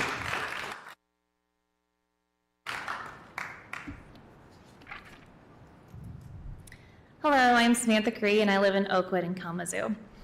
I'm extremely concerned about the water bill increase, as well as Sade, for two main reasons. First is the current quality. As a citizen of Oakwood, I have called the city multiple times at 311 to inquire about the intermittent brown-yellow water that we have, and every time I'm told to flush until clear. Well, since it's intermittent, it obviously flushes clear. However, I am wasting water itself every time and increasing my bill as I do. I did sign up for the free water pitcher, but that only helps out for drinking water, does not help out with laundry nor showers. This issue is not only within my home, but my neighbors on Adams Street as well. We were told the new pipes on Parkview would help, but they have not, even though they've been replaced at the end of our street. Enacting an increase for no increase in quality is just bad business. Since I have yet to, again, been redirected to contact 311, which I've already done personally and have witnessed no fix, I'm sure that I'm not alone in calling out this broken system. Second, I see financial concerns. My neighborhood is already dealing with low water quality, and doubling the bills in an already lower income neighborhood is further perpetuating poverty problems. We are not Winchell. With the current rate of inflation, a second increase this year would put further burden and harm on the residents of Kalamazoo's most at-risk neighborhoods. The graph presented last meeting to show that our rates compared to other cities included confounding variables, which for those of you that don't know statistics per se, you cannot put cities of unequal size next to other cities and say that that information is correct. That is not correct representation. Upon voicing my concerns, I was told that there was an affordability plan going into effect in 2024. If this is the case, why not wait to enact our increase until you have that plan in place? Why are we putting the cart before the horse? Are we expecting residents to be in a financial pain for a year? And the state executive order to not shut off water is not a solution to those backup bills. There is a possible solution, though. We all know that Fred Upton said that there is a $1 million grant that has been given to Kalamazoo and utilize those funds until the assistance is in place. That is my idea there. We can understand that the city is not responsible for rising costs of electricity, home gas, food, inflation in general, but the commission has ran on campaign promises of substantial solutions and looking out for their residents. And having 2 increases of big percentage in 1 year are not the best interest for the residents. Kalamazoo cannot be known as a location for water insecurity like Flint or like Jackson, Mississippi. So please reconsider where you will find the funding for your improvements. Please fix our already unsanitary water conditions before you ask for more money. And these increases may not feel large to you, but they are to our community. Thank you. Thank you. Next, please. My name is Patricia Hirsch, 223 South Kalamazoo Mall. I want to put a little timeline on the problem we're having. I started my business 40 years ago in 2 weeks, downtown Kalamazoo. And 37 years ago, I stood in front of this commission and said, we need bathrooms. We have problems downtown. At the time, this state hospital was closing and was putting patients out on the street to find living situations. And here we are, 40 years later, and nothing has been done except one $500,000 metal tube sitting in a parking lot by the Festival Center. I ask, has anybody here sitting in this front seats been to that bathroom and used it? You have? Recently? Because customers won't go down there. People won't go down there because they say it's so bad. We need bathroom facilities, and as the gentleman before us said, we need water downtown. We have an ambassador program that's doing a beautiful job of trying to keep the mall clean and the surrounding area, but they have way too many blocks to cover to be able to do the job. If you're going to make that program successful, you have to give them manpower to keep that whole area clean. They can't go near down to the train station and still clean on the mall. They can't go down to Edwards Street and still be on the mall. It's really something you need to look at and you need to consider. And you need to put bathrooms in the downtown as a #1 priority for a change. And I realize it's going to be difficult given land. And one last thing I'd like to say, please get a dog park downtown. I have a gravel parking lot that I'm about ready to start charging the city to clean for me, because all I do is clean up dog messes that no one seems to care, that everybody that lives in an apartment thinks that that's the dog park for downtown. Thank you. Thank you. Next, please. Oh, yeah. All right. Good evening. My name is Ryan Tubby. I am the Director of Hospitality and Retail for Bell's Brewery. And I am here on behalf of the business for this meeting. The people of Kalamazoo have supported Bell's for 35 years. And we owe a lot of thanks and gratitude to all of our friends and neighbors. We felt it was important to participate in this discussion about how best to make real progress on reducing houselessness in a way that supports the safety and prosperity of our business and our residents while uplifting the vulnerable houseless community itself at the same time. At Bell's, we've spent most of our 35 years bridging divides to bring people together, often over a beer, so we can inspire action from a place of shared values and strengthen our sense of community. We also believe in using our business as a tool to advocate for others and to amplify the voices that may not otherwise be heard. To make progress towards ending houselessness in Kalamazoo, we must identify solutions that uplift all members of our community so we inspire positive actions that leave no one behind. That includes standing firmly behind our businesses and residents who deserve a healthy, thriving downtown, and delivering much needed services to people and families who lack a consistent shelter, access to food, mental health assistance, and more. We understand city officials are hard at work at considering resources to address the needs of our community, and we encourage the city to continue those efforts tirelessly as the voices of our business owners, our residents, and our houseless population each have value within this community. We are eager to work with public officials and local nonprofits to find solutions for the problems our community are facing. Thank you. Thank you. Next, please. Mayor, Commissioners, my name is Beckett Jones. I know most of you have seen me too many times at this point. I'm a judge here in Kalamazoo County. I came up tonight. I don't always come up, mostly because this meeting seems to be a little different than many of the other ones that I've sat through up to this point. This has been a meeting, I think, of discomfort rather than comfort. There's been a lot of angst, I would say, in the room in terms of public comments tonight. And I think back to what I do in these moments. Obviously, lawyers have a bad rep. You know, we're the sleazeballs, right? But it's an adversarial process. And what I've found through my career is that these moments of uncomfortability are the moments of growth. And that these moments of uncomfortability are the moments where we can reach out and have conversations. Both the commissioners as a commission, but I'm also really kind of talking to the audience, which we heard a lot from today. I would kind of lean on everybody to think about leaving this meeting tonight and going outside and having conversations with people that you've never had conversations with before, and to start talking through some things. I think it's easy to retreat after a meeting like tonight and get really caught up in that angst. I think it's better to have a conversation, not waiting till tomorrow, not waiting till next week, not waiting to reflect, but having a continued conversation. Just my observation from the meeting tonight. You can take it for what it's worth. Maybe I'm crazy. Thank you. Thank you very much.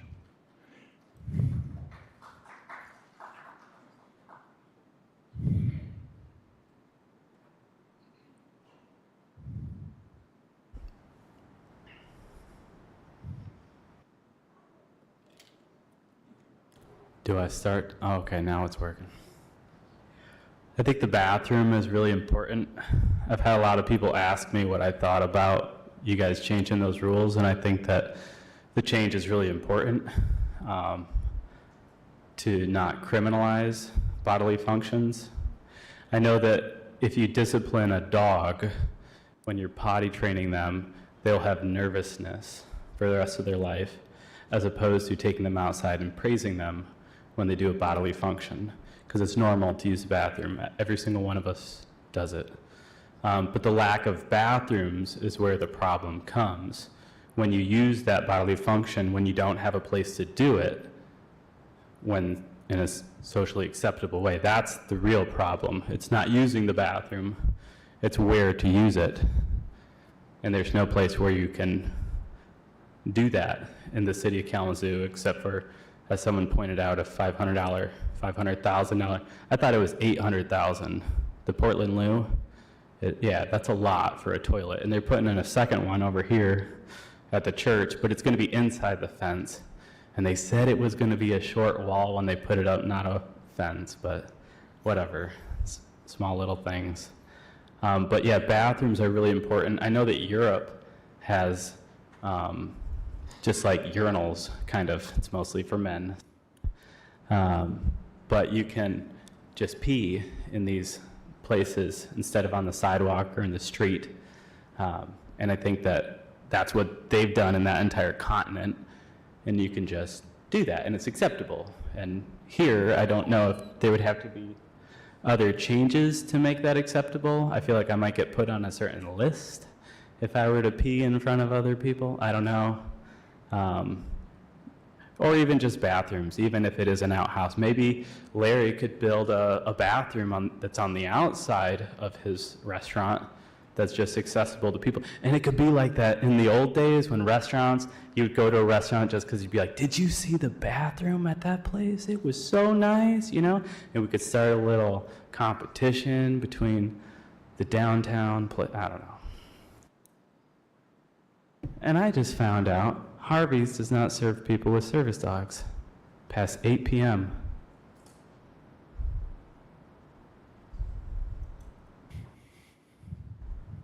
I found out because I went there after Ribfest and they didn't allow me in. And I complained and they said to talk to the owner. So I talked to the owner today and he said, yeah, that's fine. I don't know. Thank you. Next, please. Good evening. I had not intended to speak this evening. My name is Wendy Flora. I am both on the GVI board as well as on the board of Isaac. And I usually prepare my statements, so bear with me. It was really wonderful to hear all the work that you guys are doing for the youth of this community. What was concerning to me is that we're not paying these people that are working with our children. If we're going to have consistent and effective mentors, we have to pay them a decent wage. Our children are our greatest asset right now. And the work is wonderful, but I really think that we need to use some of that FFE funding to pay the mentors and the counselors that are working with our children. So that's all. Thank you. Thank you. Is there anyone else in the chambers that would like to take advantage of this public comment period? See no one else, Deputy City Manager Chamberlain, is there anyone who's called in with a comment? We'll check.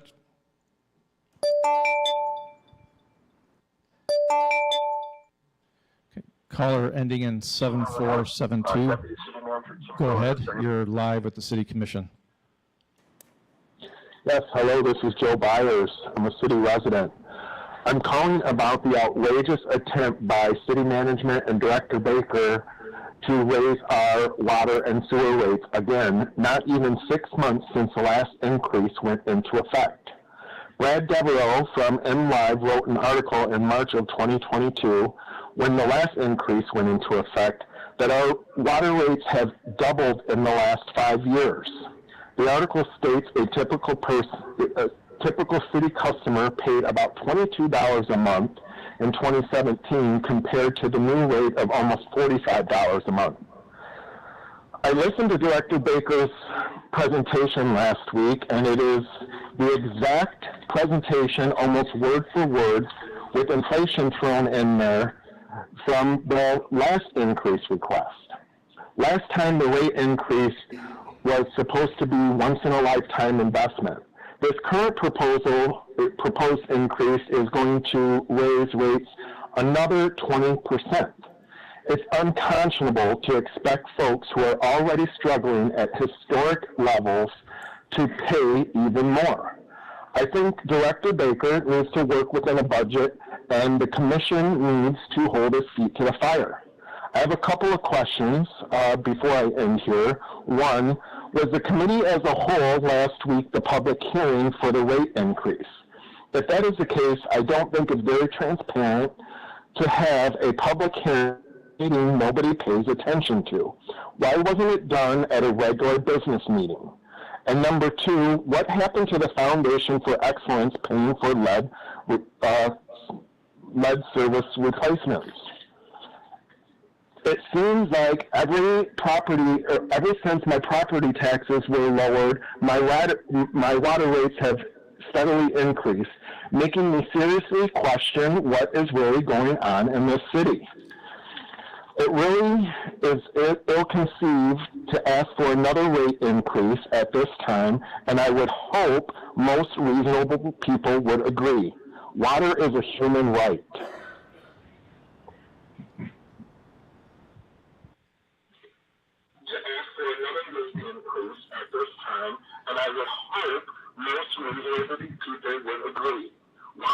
human right. Does that conclude your comments?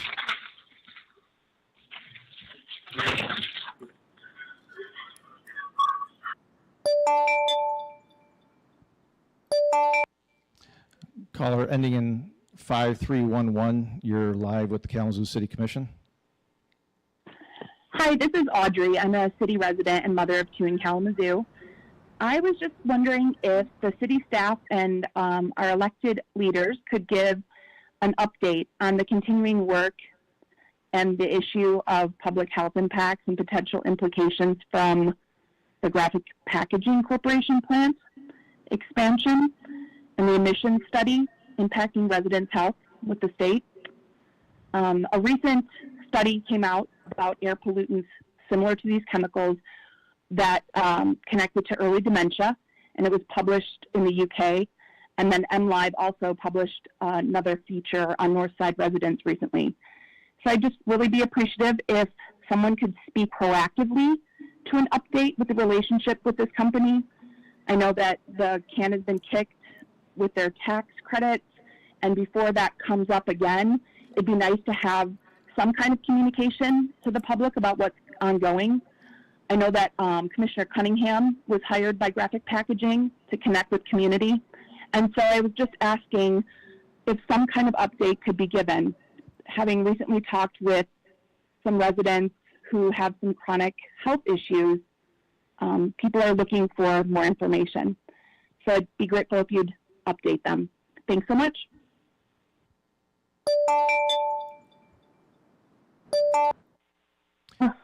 Caller ending in 2612, you're live with the Kalamazoo City Commission.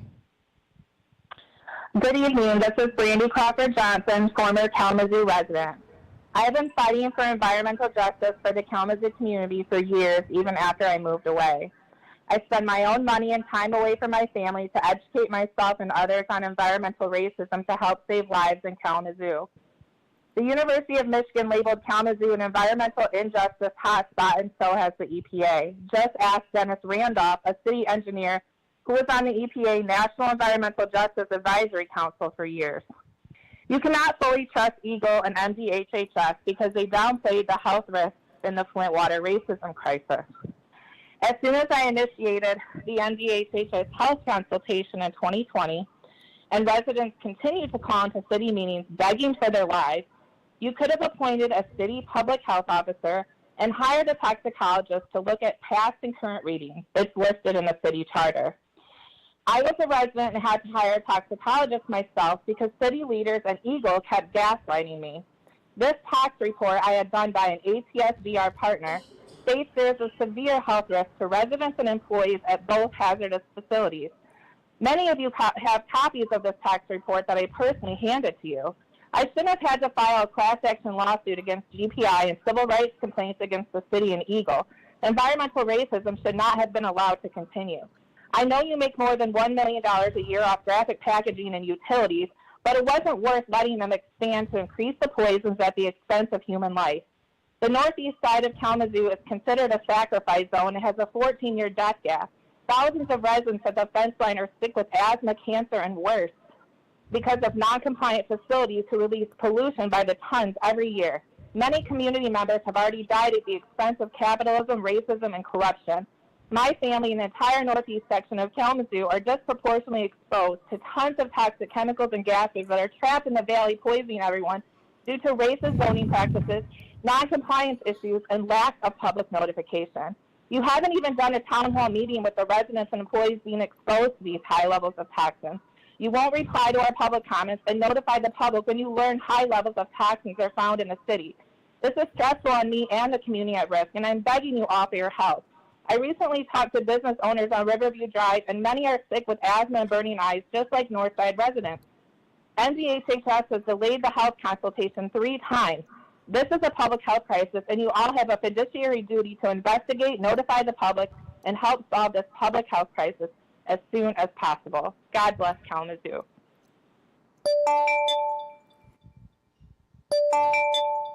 As possible. God bless Right. Kalamazoo. Caller ending in 2262, go ahead with the City Commission. Hi, my name is Shona Espinoza, and I'm a Kalamazoo resident. I also work for KPS, and I also have students at KPS, and I'm a union rep. It is sad that I have reached out to every single one of you since last year about how KPS administration treats staff and students. We are not going to get a pay raise like everybody else that is coming into KPS, moving everybody up to $15 an hour. It's sad when you have to work 7 or 8 years working with our children and you're barely hitting $13 an hour.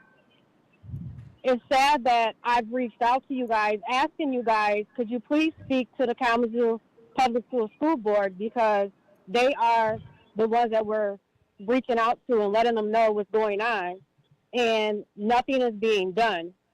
We need a living wage. We should not have to work 2 or 3 jobs to be able to stay afloat and live paycheck to paycheck while we're making sure that the kids are okay while they're in school. We shouldn't be doubling up or being houseless working for KPS, and it's a big district. You all are city leaders. We're reaching out to you, and there's no response. If we get an email, it's an email that shoots back to us because we emailed you. Or like Chris Prato, I believe he's the only one that has reached out to me besides Commissioner Decker. She's called, she's came to some of these meetings, and it's sad that you guys for local electives and could care less that the staff that work at KPS is getting treated horrible with horrible pay and being retaliated against when we bring up what's going on. Do better, way better. You guys should be having conversations about why are we getting paid not even a livable wage. So please do better. Please speak with the school board and administration and Kalamazoo support staff. Support staff deserves way better than what is being treated.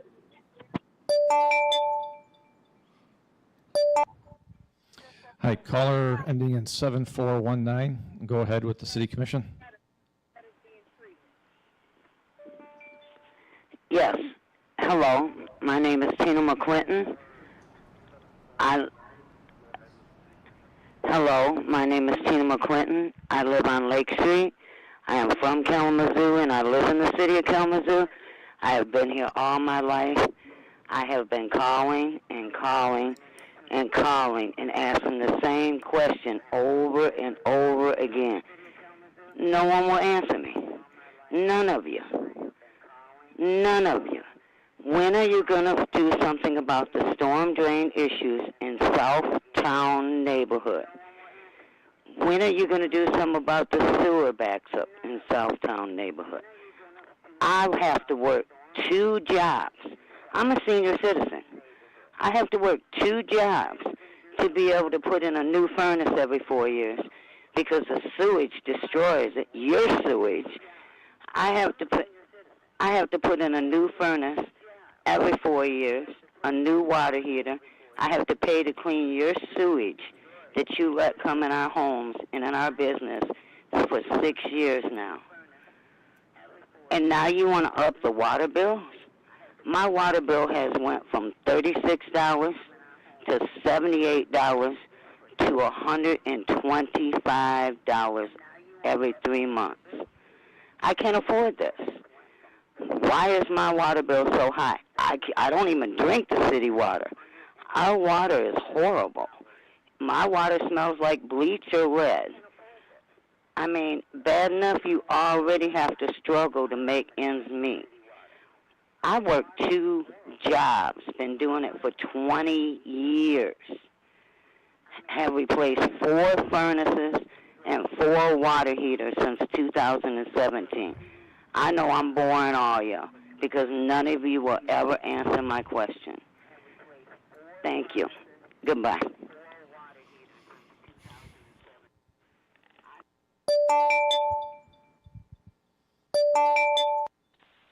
Hi, caller ending in 9590. You're live at the City Commission. Good evening. My name is Martin Clem, and I am a resident of Kalamazoo. I am calling in to also register my complaint regarding the proposed increases to the water and wastewater rates.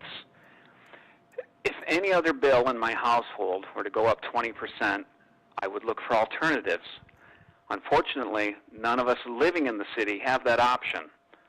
Mr. Baker said in last week's presentation that the money for these improvements is supposed to be raised in 5 short years.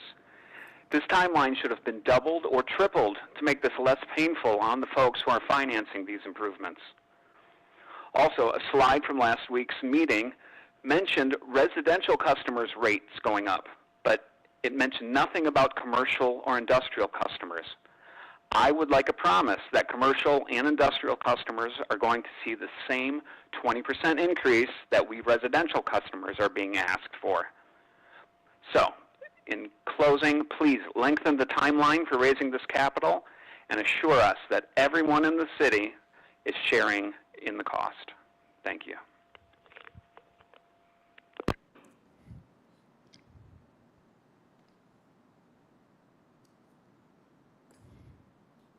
That was the last call. Thank you very much, Deputy City Manager Chamberlain. I appreciate you managing that.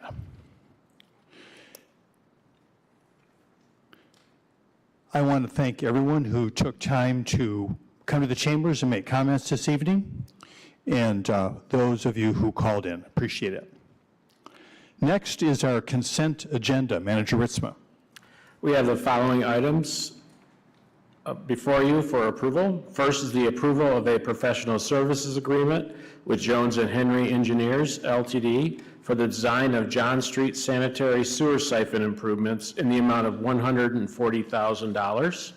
Next is the approval of a professional service agreement with Stantec Consulting Services Incorporated for water rate consultant services for the Kalamazoo drinking water utility in the amount of $149,575. Next, the approval of a 3-year contract with Hausch & Company Incorporated for claims adjusting services in the amount of $210,000. Next is the adoption of a resolution recommending approval of a social district and commons area permit with Jungle Bird Ventures LLC located at 155 West Michigan Avenue, Suite 104. Next is the adoption of 2 resolutions granting a payment in lieu of taxes to Cal Recovery 2 Limited Dividend Housing Association Limited Partnership for the proposed Cal Recovery Housing Project located on the city block, which consists of the 1.35-acre lot consisting of 6 contiguous parcels along the west side of Portage Street between Crosstown Parkway and Dutton Street, and a portion of the 6.64-acre lot bounded by Reed Street, Belford Street, Bryant Street, and the Portage Creek for the proposed 4% and 9% low-income housing tax credit projects. Next is the approval of an Intergovernmental Fire Protection Hazardous Materials Incident Response Agreement and formally take on the role as fiduciary for the County of Kalamazoo through a Memorandum of Agreement. Next is the approval of a Memorandum of Agreement with the Kalamazoo Public Schools for the Kalamazoo Department of Public Safety to provide school resource officer services for the 2022-2023 school year. Next is the approval of a grant contract between the Brownfield Redevelopment Authority and the Michigan Department of Environment, Great Lakes, and Energy for $1 million to support the River's Edge Brownfield Redevelopment Project. Next is the approval of the reappointment of Dr. Randy Everts to the Employees Retirement System Board of Trustees for a term expiring on March 31, 2024, and approval of a waiver of City Commission Rules 12E and 12K regarding term limits and dual board memberships. And finally, approval of the minutes from the City Commission meetings on August 15, 2022. Thank you, Manager Ritzma. Commissioners, the requested action is a motion to approve items 1 to 3, and 5 through 11, because 4 has been moved to the regular agenda, and authorize the city manager to sign all related documents on behalf of the city. Is there a motion? So moved. Motion made by Commissioner Pradel. Support. Supported by Commissioner Hess. Clerk Borling, please call the roll. Commissioner Hess. Yes. Commissioner Hoffman. Yes. Commissioner Juarez. Yes. Commissioner Pradel. Yes. Vice Mayor Cooney. Yes. Mayor Anderson. Yes. Commissioner Decker. Yes. Thank you, Commissioners. The items on the consent agenda are approved. Next, we are on to our regular agenda. First item is H1. City Manager Ritzma.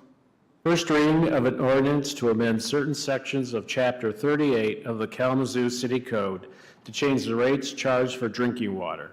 The ordinance amends Chapter 38 of the Kalamazoo Code of Ordinances to increase water system revenues effective January 1, 2023. Thank you, Manager Ritzma. Is there a staff report on this item? Yeah, I'm going to call forward our Director of Public Services, James Baker, and he's got a presentation to give on this. And this also relates to item H2, which is increase on our wastewater rates. So, welcome, Director Baker. Manager, City Commission. We've got just another brief presentation tonight just to go over some of the topics to reintroduce what we're talking about, what we're proposing for our water utility rate proposals here. So tonight we wanted to talk about the projects and the investment trends. We want to create some relationships between the projects and the work that we're proposing to do and what those rate increases look like. We also want to talk a little bit more about timelines and when these would go to effect. Just broadly speaking, the work that we're doing over the next 5 years is really focused on lead service line replacements. Again, this is not only a program or a project the city is really committed to, but there's also state law that requires this work. We also want to talk about cast iron water main replacement. That's a big focus of a lot of our asset management plan approach to how we deliver projects and do work in the city. Going back in time a little bit to give some perspective, on January 1st, 2016, we were required by EGLE, then DEQ at the time, to submit a 20-year capital improvement plan for the drinking water system and an asset management plan that we were going to hold ourselves to through the water reliability study.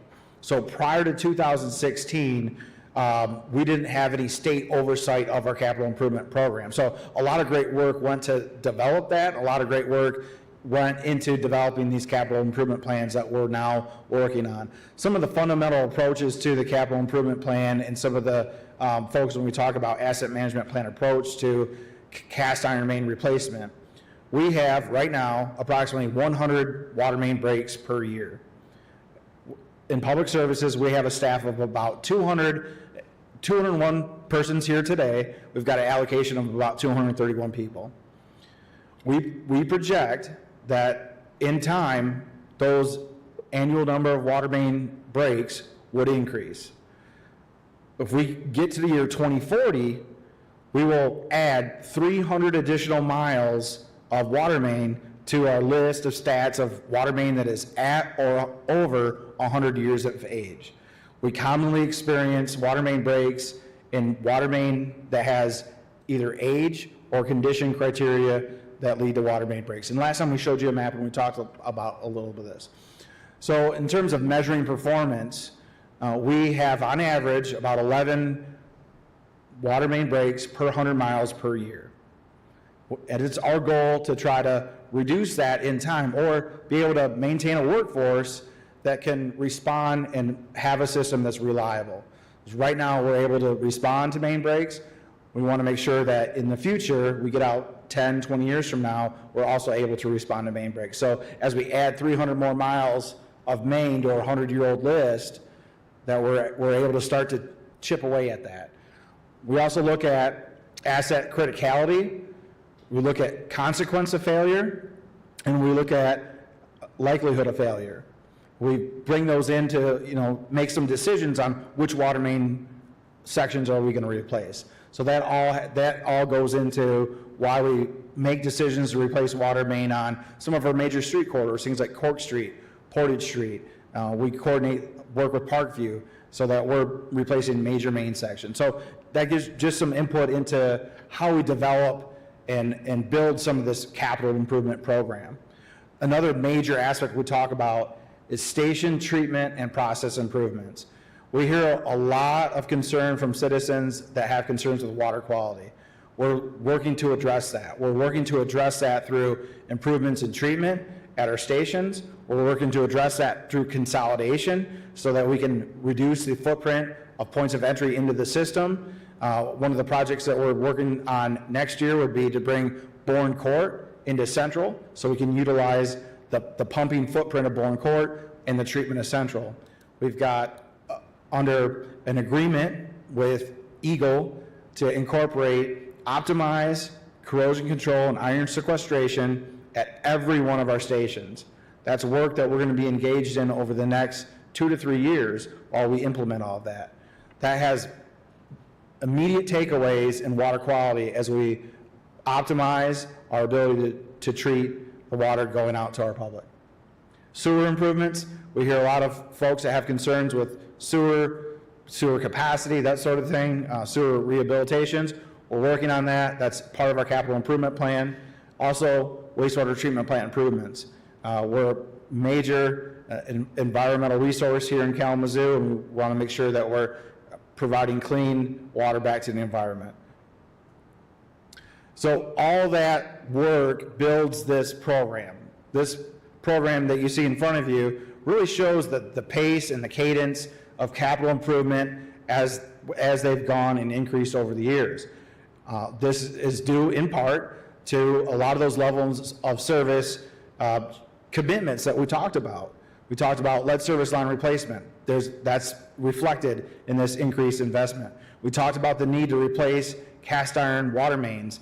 We talked about the need to replace water mains due to age or material characteristics.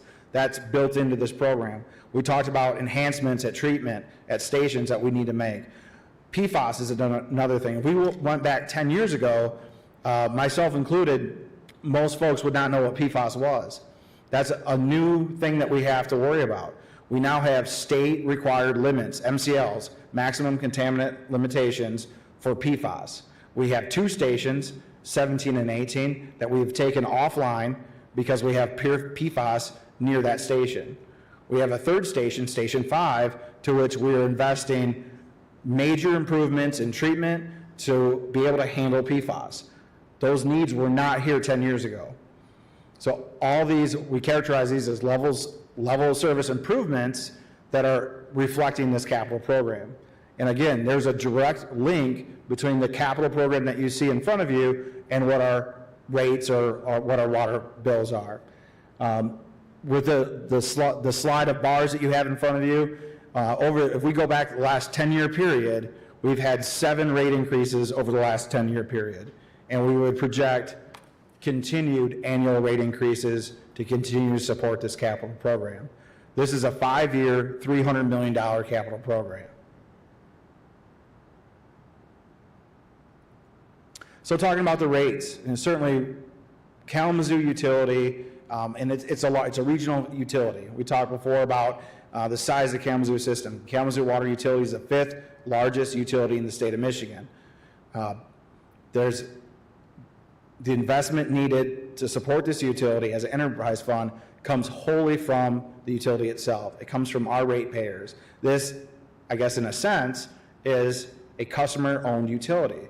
There is no profit-making motive here. This is all, we bring in the dollars to do the work. We have an operations and maintenance component, the ability to pump the water out of the ground, to treat it, to get it out in the distribution system into homes, and then bring that water back through a network of sewer pipes, treat it at the plant, and put it in the Kalamazoo River. The rate increases fund these level of service improvements. We talked about all the great work that we're doing over time to improve the system. A lot of investment that's needed now today due to age factors and level of service factors that we talked about. And that we have, when we met last year, when we came in front of you last year during the budget process, we recommended a set of rate increases that took effect at that time. We usually always characterize future rate increases, and it's also in our reports. If you look back at previous reports that we've submitted, we usually provide tables or some future perspective of what rate increases into the future would look like. When we left off last year, our recommendations for 23 were indicating somewhere in the neighborhood of 12 to 15%. 15% for water, 12% for wastewater. Now, the difference between what we're recommending today with 20% increases in water and wastewater really comes back to those inflationary increases that we've been talking about. In June, when we brought the $9 million sludge contract forward, that previously was a $4.5 million contract. The city of Kalamazoo, we buy fuel just like regular folks do. We buy gasoline and diesel fuel. Public services, we run mainly on diesel fuel. The dump trucks that you see going down the road to go to water main breaks and to maintain our streets and our water system, they all run on diesel fuel. Any one of us that have gone to the pumps know what's happening with fuel. We have chemicals that were required by the state of Michigan, were required by EGLE, Safe Drinking Water Standards, to put the chemicals in, things like chlorine to protect public health, things like phosphate to protect our pipes from corrosion, to protect our community from lead. We're required to put these chemicals in. We're seeing a 73% increase in phosphate. It's due to those increases that we're raising from a recommendation of 15% to 20%. The timing is important. So we're recommending these increases as fiscal year 2023 increases. On the drinking water side of that, we're recommending that the drinking water rate increase go into effect in January of 2023 and be in place all through January. On the wastewater side of that, we're recommending a rather immediate effect, if you will, in October, for those to take effect in October. And the reason for the difference with that is that the financial health of the wastewater system is that a need for more investment than the water system. So in your packets, and we'll talk through some of those materials as well, you've got detailed financial reports from the Foster Group and detailed financial reports from Stantec. Within those documents, you'll have some of the financial metrics that we measure ourselves for. So these are things like coverage ratio, net position. These are like the bottom line, so to speak. If we look at our financial metrics in wastewater, they would require some rather more immediate investment than we have in water. However, both utilities, when we look at both utilities and the investments that we're making over time, we continue to make these recommendations. And there's a table, if you look at the Foster Group report, there's a table that shows you year, recommended rate increase, what our projections were back in 2021, what has changed, and what our projections are now. So we have what we're recommending here in front of you today for our 2023 rate increases. But if you go to that Foster Group table, you'll see future rate increases going out every year. This is not a one and done approach. We will be making rate recommendations every year, given the cadence and scope of the capital improvement program that we're looking to make.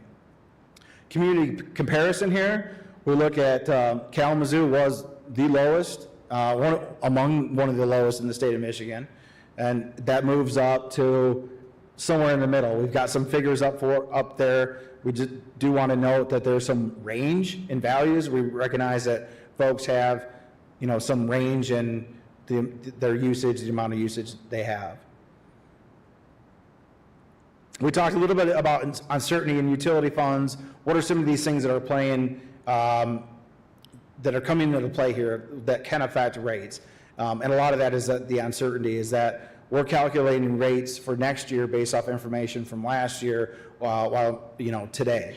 So we've got kind of 1 foot into the future, 1 foot in the past, and making future recommendations. Certainly, the financial markets have been a bit of a challenge lately, and we're seeing that reflect in some of these rate recommendations. We did want to bring up the expanding help for customers. We recognize the seriousness of these requests. We recognize that folks are struggling. And so there's immediate help available today. If folks are struggling today, we have help available. We have help available through either a payment plan. You can set up a payment plan through us right away. Or if you have arrears, that's past due bills going into the past, we've got the low income household water rate affordability program. That's a state program That's in place today, and that's in place and will be in place through 2023. We talked about a Kalamazoo water rate affordability program. We've got a lot of great work on that. That will be at our Utility Policy Committee this Thursday. That meeting is held at 8:30 this Thursday in Oshawa Township, and it will be the UPC or Utility Policy Committee's first look at that Kalamazoo water rate affordability program, and we would hope to have that implemented in 2024. So we'll be bringing that forward to City Commission. I did also want to highlight that we are bringing money in. There is some good news in all of this. This year in 2022, we brought $5 million in Booker funds that were up in North Kalamazoo right now, working on 37 streets with those dollars. We had earmarked dollars brought in, so $6 million within the drinking water fund. We just found out on Friday, the City Commission had approved a project plan submission to Eagle for drinking water revolving loan funds. We just found out Friday that we were approved for $15.15 million in grant dollars. It's a $20 million project. It covers the remaining lead service line replacements in North Kalamazoo, including Kalamazoo's North Side, Kalamazoo Stewart neighborhood, Douglas neighborhood, West Douglas neighborhood, Fairmount neighborhood, and Westwood neighborhoods in Kalamazoo Township. It also includes some nearly 10 miles of cast iron water main replacement within those project areas, and it includes some consolidation work to help bring Bourne Core over into Central for treatment. So it addresses some treatment issues we've talked about. It addresses lead service line replacement that we're really focused on here in City of Kalamazoo, and it also touches on some cast iron main replacements to help us get towards that goal of being able to meet the daily needs and reliability of the water system. So that's a lot of great news. We also have a project in right now for sewer, a big interceptor up on Ransom that's coordinated with a project up there for the Northside Cultural Business District. We haven't learned our fate on funding yet for that, but hopefully we'll have some good luck there as well. And so every dollar we bring in grants and programs will help to offset future needs for rate increases. So this is certainly some good news that will help to impact future recommendations in 2024. In terms of timing and next steps, again, tonight, just the public hearing, just another opportunity to get some information out for folks to understand what is going on here, what we're recommending. We would be asking for a vote on the 19th, and that the rates would go into effect for drinking water January 1st, and for wastewater October 1st. So that's it for me. I've got the ability to answer any questions that any folks may have. Thank you very, very much for being here and for caring so much about our water and wastewater system. I appreciate it, Director Baker. Questions from Commission for Director Baker? Vice Mayor Cooney. Thank you, Jim, for that presentation, James. Could you tell me what the average cost is now for water and wastewater, and what it will go up to with the increased rates? Correct. So that's a great question, and a lot of folks want to know, what that answer is. So it really kind of varies based on usage. So we've got some folks that are they don't use a lot of water, and they're on a lower end of usage. They would be looking right now at both water and wastewater together. They're paying something around $30 a month, and then they would be paying about $36 a month after the 20% rate increase. We have some other customers that are paying closer to $48 a month for water and sewer together. They would be up around $56 a month after these increases. And so, another point that this does affect all rate classes, in city, out city, commercial, manufacturing, our big industrial users, contract municipalities. So everybody would be under that same rate. So there was somebody called in tonight and asked if industry was going to be the same increase, and you're saying it is. It's going to be the same increase. It is, correct. And then I'm going to go back to this slide, Vice Mayor. That red line that we've got across the top is average. That's about $69.48, or about $69.50.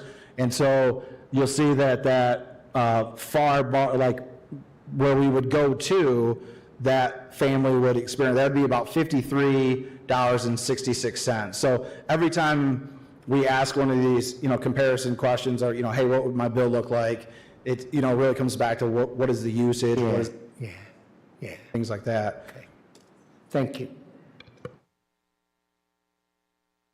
Commissioner Juarez? You guys wanted to say something? You guys, okay. So I just want to make a couple comments about, Director Baker's job and what he's got under him and the magnitude of the water system that we have in Kalamazoo. We had an opportunity to visit the wastewater and water systems and to see for ourselves what it looks like to actually maintain such a large, complex system in our city. And then you add on top of that layer of what is a 100-year-old type of system that we're trying to upgrade at the same time with the cost increase of all the materials, raw materials, supplies, and everything we have to have in order to be able to run a complex system. Are we at a place where it's perfect? No. Are we far from that? No, not at all. It's in our reach. But I think, for me, this would be us coming to the community and pleading with the community for the support that we need to continue to upgrade the system that we have, to continue to remove the lead pipes that we've been removing over the last couple of years is amazing, and to continue to make sure that the system that we have right now is suitable for our children and grandchildren and their great-grandchildren when it comes to clean water. The investment that we need to make now in this system is super important. I was pondering this thought the other day. I go to my faucet, I turn it on, and I expect water to come out of it. I don't know the mechanics behind it. I don't know the complex sewer and wastewater and that system. I don't know how complex it is for me to just go and at the ease of a turn of a knob to be able to have water to wash my body, to wash my kids, to cook my food, to brush my teeth, to water my dogs. And for us to think about this situation, we have to look at it from an approach where we say the investment today that we put into this system, and there's no doubt that the people who are struggling to make ends meet, that is a reality. I grew up in poverty. I have 10 brothers and 3 sisters, and in the late 80s when the crack epidemic hit the urban community, my mom and dad were subject to that. We were poor. And so I feel what it feels like to have to go through these things. I'd rather make sure I can provide good, clean water to my kids, at the same time balance my budget in any shape, way, form that I can. And some people don't have that commodity to balance their budget. They don't. And I praise God for the fact that there is programs to help people. I praise the Lord that you're not just like saying, let's suck the people dry and let them figure it out.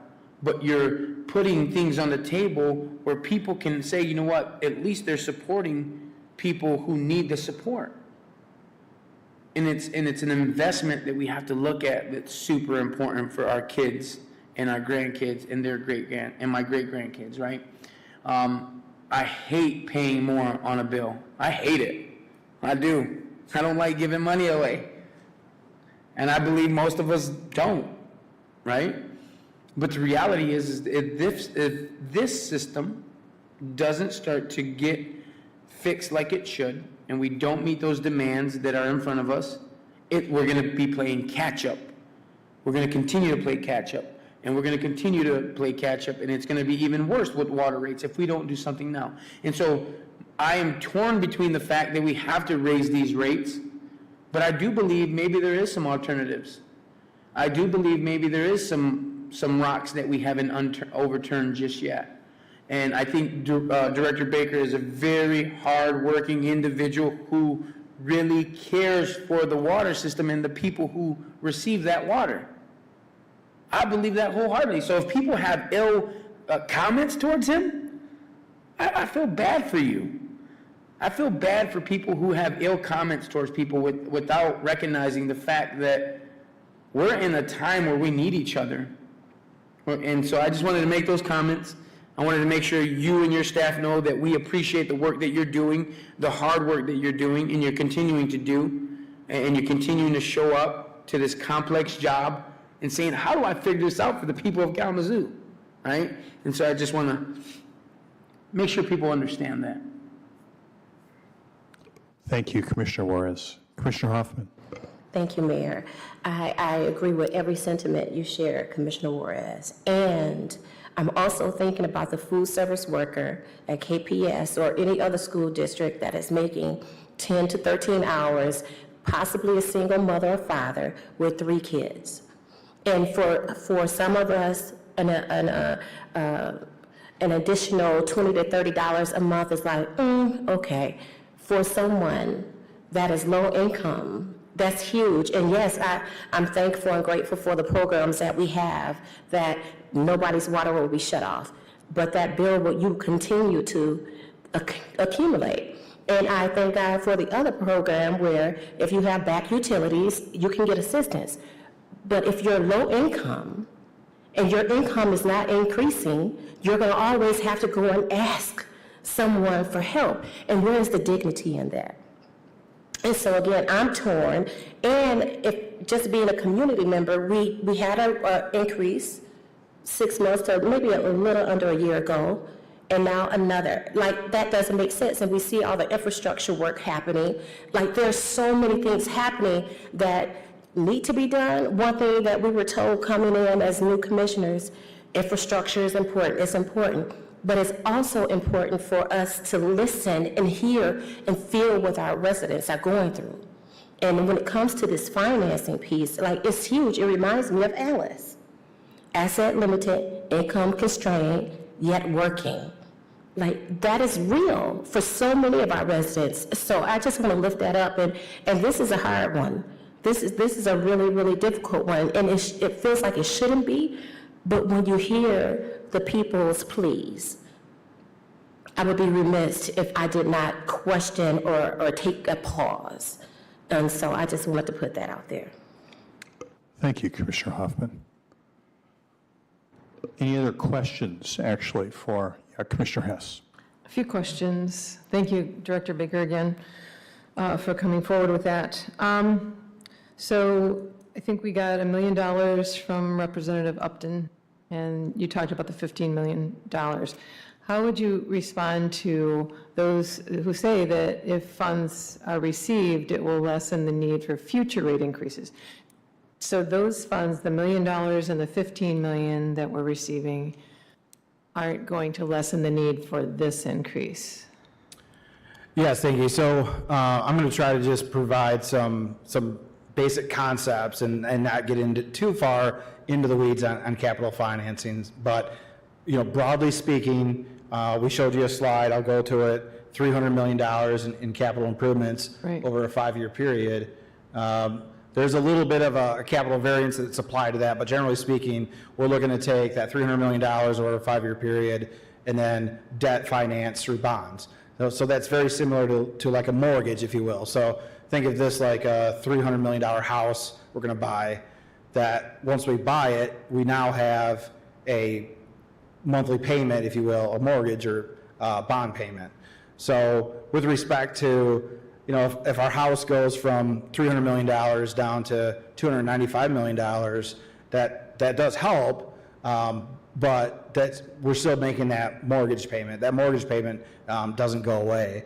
And so in terms of our operations, we talked about, the operations and maintenance of the water and wastewater system, things that we're doing every day to pump the water out of the ground, treat it, get it to the homes, and then bring it back out of the homes via our network of pipes, treat it at the plant up on Harrison, put it back into the river. That process, just we call operations, is about $48 million a year. So between the operations and this capital program, we're over a 5-year period all in about $550 million. So just in terms of how big the numbers are, the numbers start to get pretty big.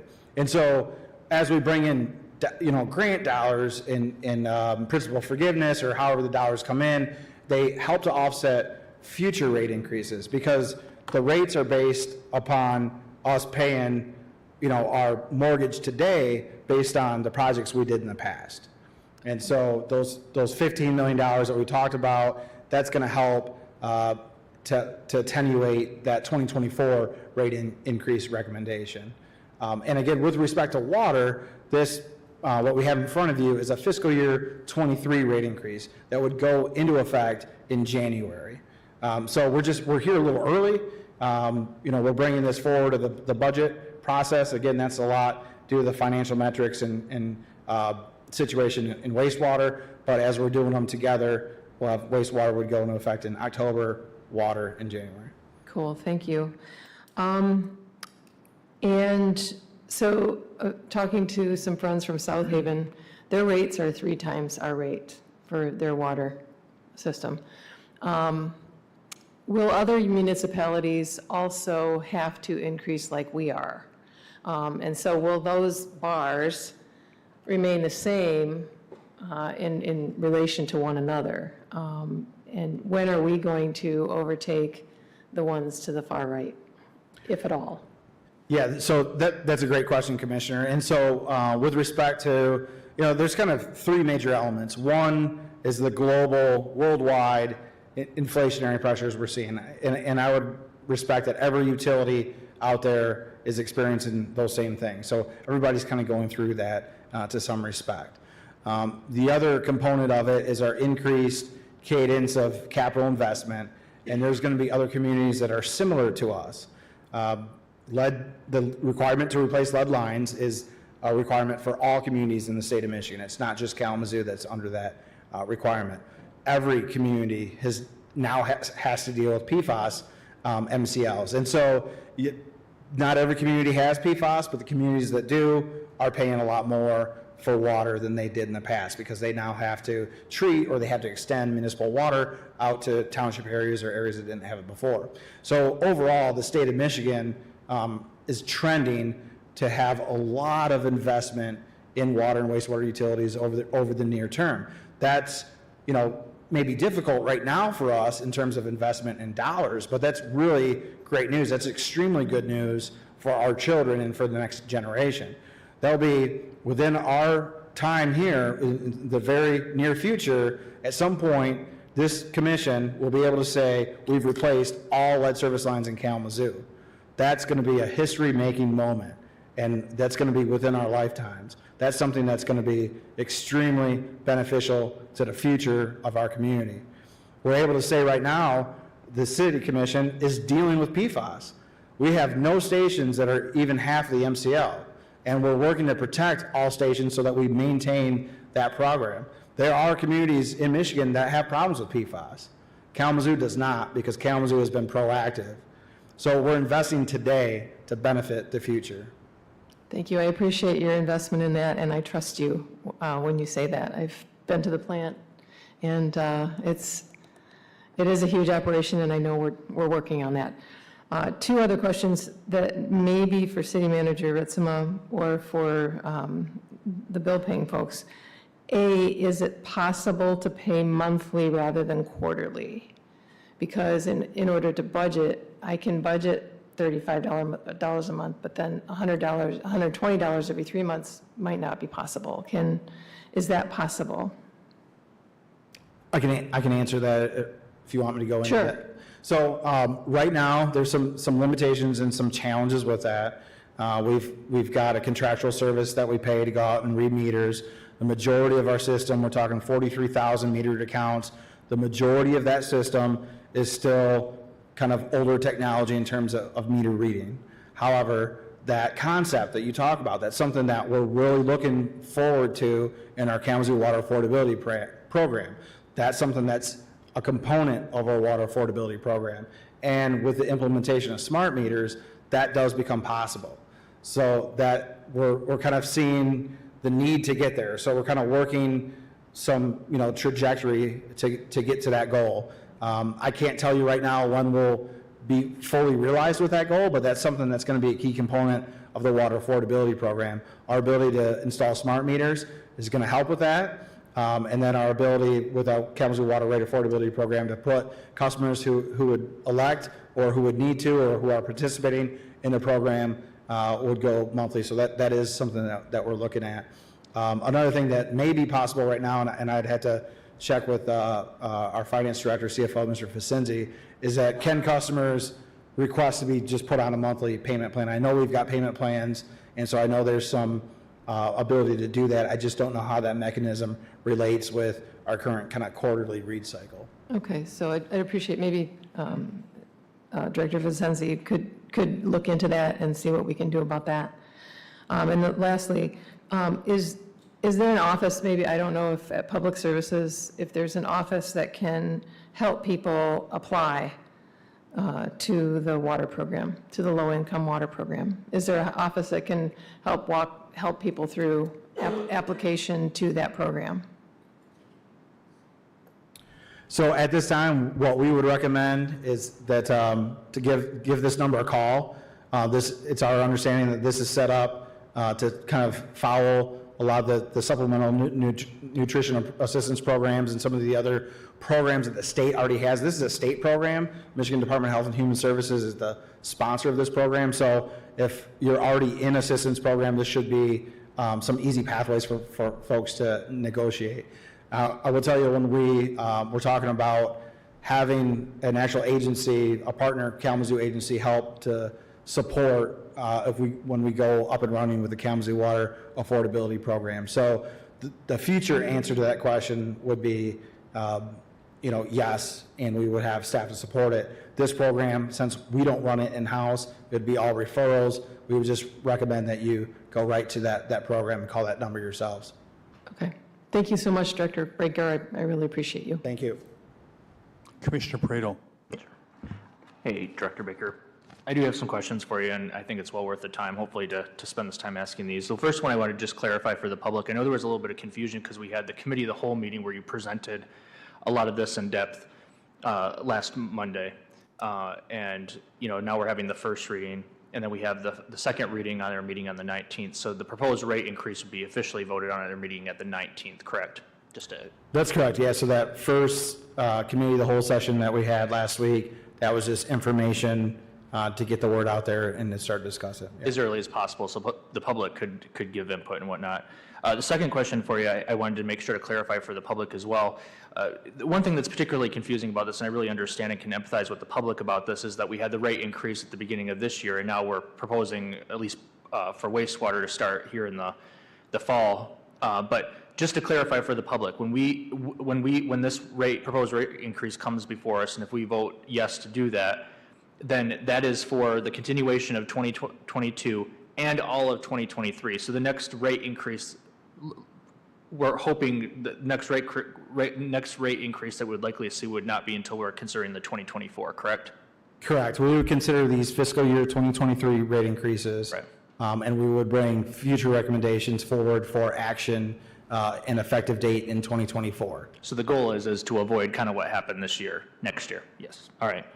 The other thing I was wondering too is just if you could just give a couple just like real easy to understandable examples of where you're talking about inflationary pressures on the work that we do. Maybe just one or two that we can easily understand.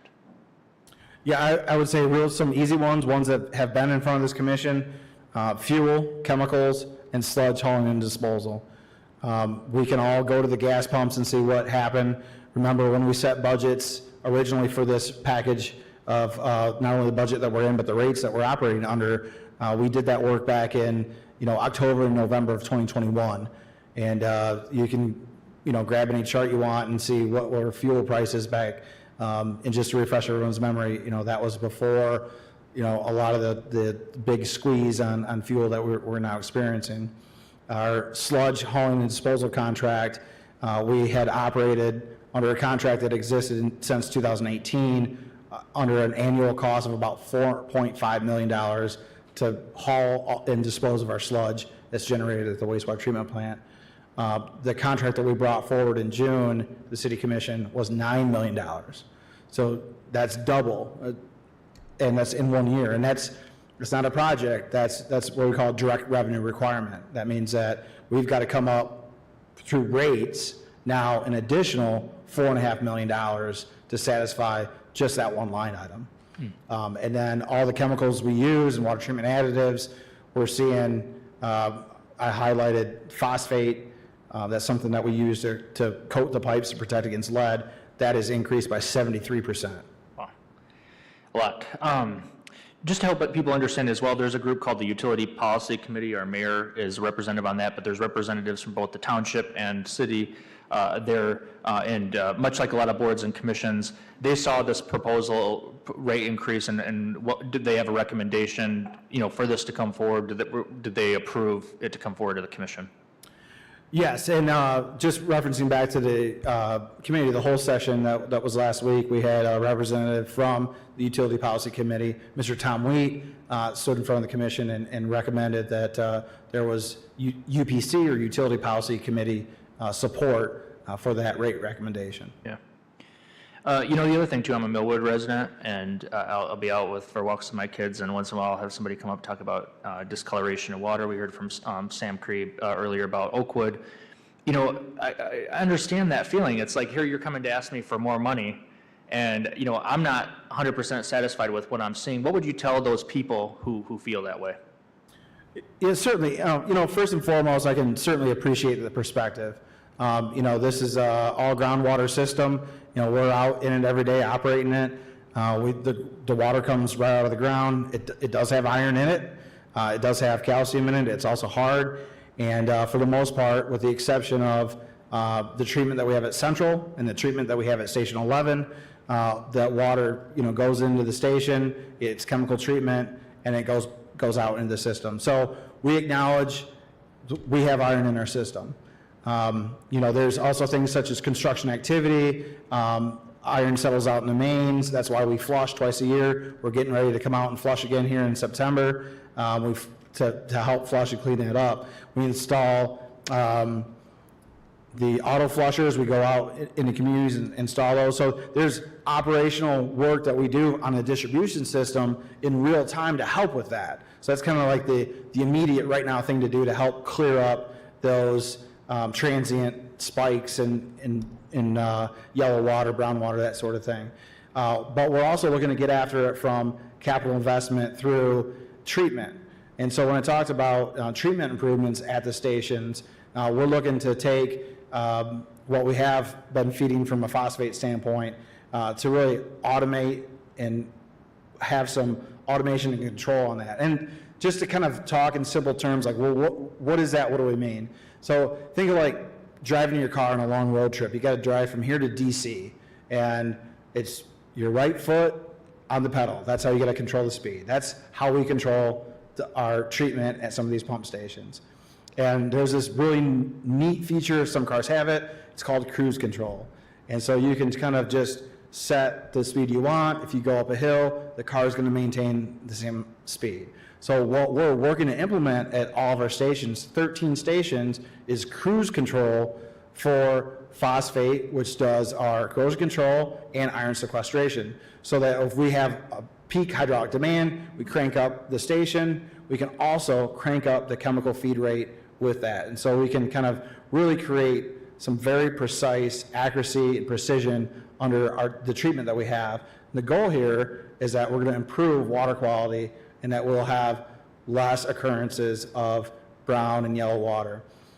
In addition to that, Station 5, we talked about it a few times, Station 5 is going over on the east side of Kalamazoo, and that new station, all new station, the station that's there has been there since 1914, so it's well over 100 years old.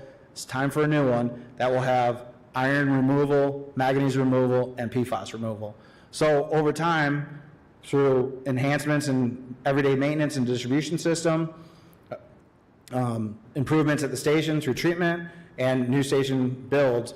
We're working to help to improve those concerns. So what you're saying is cruise control at the stations doesn't happen without a rate increase? Right. Yeah, okay. Yeah, thank you. The other thing I was wondering as well is if you could just share, obviously there's some short-term pain here, by taking, record investment in the capital improvements projects. But are there a couple examples you could share of like long-term savings that taxpayers or ratepayers are going to see because we're making these front-end investments now? Does that make sense? Yeah, it's hard to quantify that in future terms of savings because, there's not a coupon that you're going to get, or a coupon code into the future because we didn't have a main break or something like that. But really just to talk about the fundamentals of system reliability, redundancy, and resiliency. And so the Kalamazoo system, we talked about, we have about 100 water main breaks per year. And so in our 22 neighborhoods, I'd be probably willing to bet there's probably at least every neighborhood has experienced water main breaks. And so they are a disruption, they are, a challenge to us, and there's all kinds of issues of why they're not a good thing to have water main breaks, especially when we talk about trying to get water out of the tap, fire flow, everything else. Talking about system reliability. System reliability, is the water going to come out when I turn it on? And so if we do nothing and we go into the future and we've got about 150 miles of main right now today that's 100 years old or older. If we go out to year 2040, we're going to have over 300 miles of main. So as those numbers double, and I'm not saying the number of main break will double, but we'll know that they'll increase.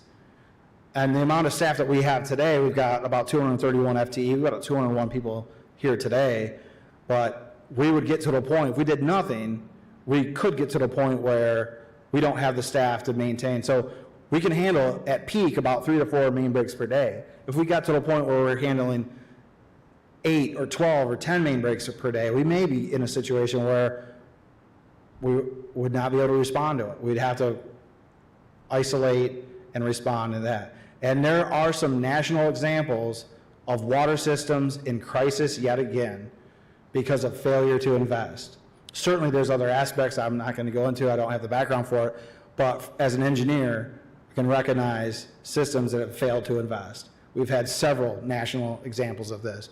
So it is our goal in public services, stewards of this system, to recommend both capital improvement programs, operation and maintenance strategies, budgets, and supporting rate increases or rate recommendations that would support that work, that would create a resilient, redundant, safe drinking water system into the future. Last question.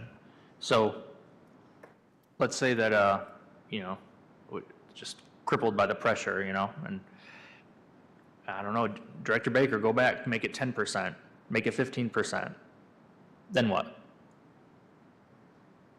So we did, kind of through our presentation tonight, want to create some relationship between the work we're doing and the rate package. We don't have a backed-in formula to say, well, if we could only get this much rate increase, what does that mean? I can share that there are financial challenges that we'd have to deal with in wastewater, and there are direct level of service impacts. So there would be impacts. I don't fully know, I have not quantified what they would look like, but there would be impacts. And this is, just like any level of service determination, if we've got goals and projects, goals and operations, goals and reliability, we're not able to fund that, then we're going to have to back off some of those goals. Some challenge with doing that with a utility, that we've got both safe community, environmental responsibility focus, is that there could be some things that would be rather challenging for us, and we would not recommend that. But we recognize and respect the Commission's legislative authority and the ability to make these decisions. So we respect that. Thank you. Thanks a lot. Commissioner Decker. Thank you, Mayor. Thank you, Director Baker, for you and your team, everything you guys are doing, to make sure that Kalamazoo has safe water. I did want to point out also that again, nobody likes to have their water rates increased. No one likes to pay more. I find myself, turning my water down nowadays as I use it also. But I think it also goes to speak on what you're doing for the community. You guys are out there replacing lead lines. And we know that there is a need for that from what you and your team have been doing in the outreach as it goes to walking to the neighborhoods that still have lead lines leading up to them, and the 1,300 plus residents that are saying, hey, I want a water filter because I know you haven't been able to get to my line yet. Definitely with the funding from Representative Upton, that's going to be awesome. And I appreciate you guys going out and at least looking for and seeking out grants that's going to kind of offset the cost of what this is. I think about what you would be asking for if you didn't get those grants, and it would be astronomical. And I love everything that my fellow commissioners have said because it's what needs to be said, and it's what needs to be heard, it's what the community needs to hear. And as Commissioner Juarez says, we're all looking to make Kalamazoo a better city for the future, for our kids, and to know that, we were able to make sure that our city had good, clean, quality water. So I just wanted to make sure that I said that to you and your team. Thank you. I do appreciate that. Thank you, Commissioner Decker. Other questions for Director Baker at this time? Okay, thank you very much, Director Baker. I really appreciate your extended effort here this evening, just helping the community understand what's going on. So just as a reminder, we got a couple votes on this particular topic.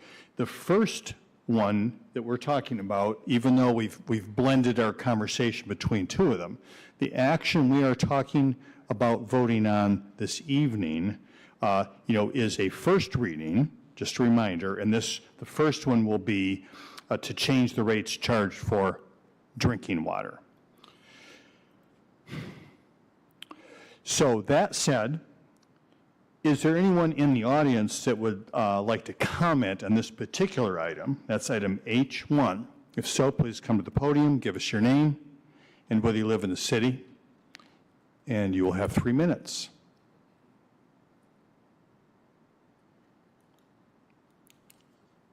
Seeing no one at this time, the recommended action is a motion to offer the ordinance for first reading. Is there a motion? So moved. Motion made by Commissioner Hess, supported by Vice Mayor Cooney. Discussion, commissioners. Commissioner Pradel. Okay. I want to read everybody some headlines, so I'm going to get into some real talk here. ABC News headline, October 27, 2021. Headline, Benton Harbor's water crisis highlights failing infrastructure impacts on the poor. Quote, our water system is really sort of an underground ticking time bomb. End quote. Brookings Institute, January 13, 2016. Flint's water crisis highlights need for infrastructure investment and innovation. Quote, the aging and deteriorating condition of the city's water infrastructure plays an enormous role, end quote. We'll get a little bit more recent. CNN, September 3rd, 2022, just days ago. Title, this city has around 20 days of fresh water left. Officials are racing to find another source. Title, that's Las Vegas, New Mexico, which had forest fires which caused charred debris that got into the region's water system and filtration. Their filtration system cannot handle it because apparently, I didn't know this, carbon reacts with high levels of chlorine and it becomes toxic. They have no way to guarantee that their citizens have water from 20 days from now. And then more recent one, article by Human Rights Watch, this is a recent one, I think this one was in the last day or two as well. Mississippi water crisis, a failure of decades in the making. Title. If you get a chance, Google Jackson, Mississippi, and if you look in news articles, the most likely scenario you're going to find is that the citizens of a predominantly black community in Jackson, Mississippi, were unable to flush their toilets because they didn't have water pressure for multiple days. I watched a number of interviews because I was really curious about what some of the leading causes of this was, and I watched one where they had their council president who was on national television being interviewed on CNN, and the host asked him, he says, well, what do you guys attribute to how you got to this point? How did you get to this point? And his response was, you could tell it was a very awkward response because he had a citizen standing right next to him, a father with 3 children. And he said, well, for decades we haven't been basically investing in the people and the infrastructure to make this work. I shared this before, that almost every single meeting that I've ever gotten up here, I have had the pleasure of saying goodnight to my kids before I leave, because I rarely get to see them and put them to bed at night. And I think about them when I leave, and I think about the decisions I make here and the impacts on them and their children. And the one thing that I absolutely positively refuse to do as a person is to make decisions and kick the can further down the road so that my children and their children's children have to pay a price for my inability and our inability as a community to not deal with the issues that we face head on.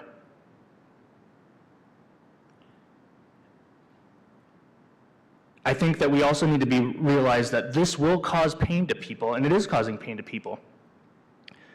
The likelihood that a person who's struggling to pay the $69 per month cost for their family probably is really struggling right now with the $49 increase. And so we as a community are going to have to grapple with that and get real about that. And I appreciate that Director Baker and the city staff is taking that seriously, because we absolutely need to pay attention to that. But the thing is, all 4 of those articles that I read to you, do you know when the one common thread about that is that the articles go on to talk about, and if you research further into each of those communities, that they go in to talk about how disproportionately the people who are suffering the most in these moments are predominantly low income and people of color. So do we want to cause some heartburn now, or do we want to punt the reality that could come as a ticking time bomb underneath our roads at any day, could be tomorrow, could be 50 years from now, to pay an even bigger price?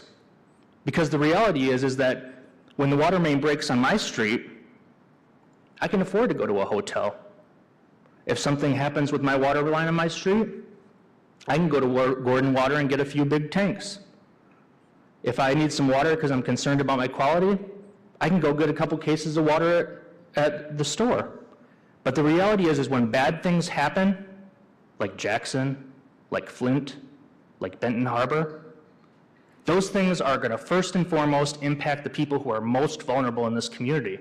And I refuse to let that happen. Not on my watch. I know that's an incredibly unpopular thing to say.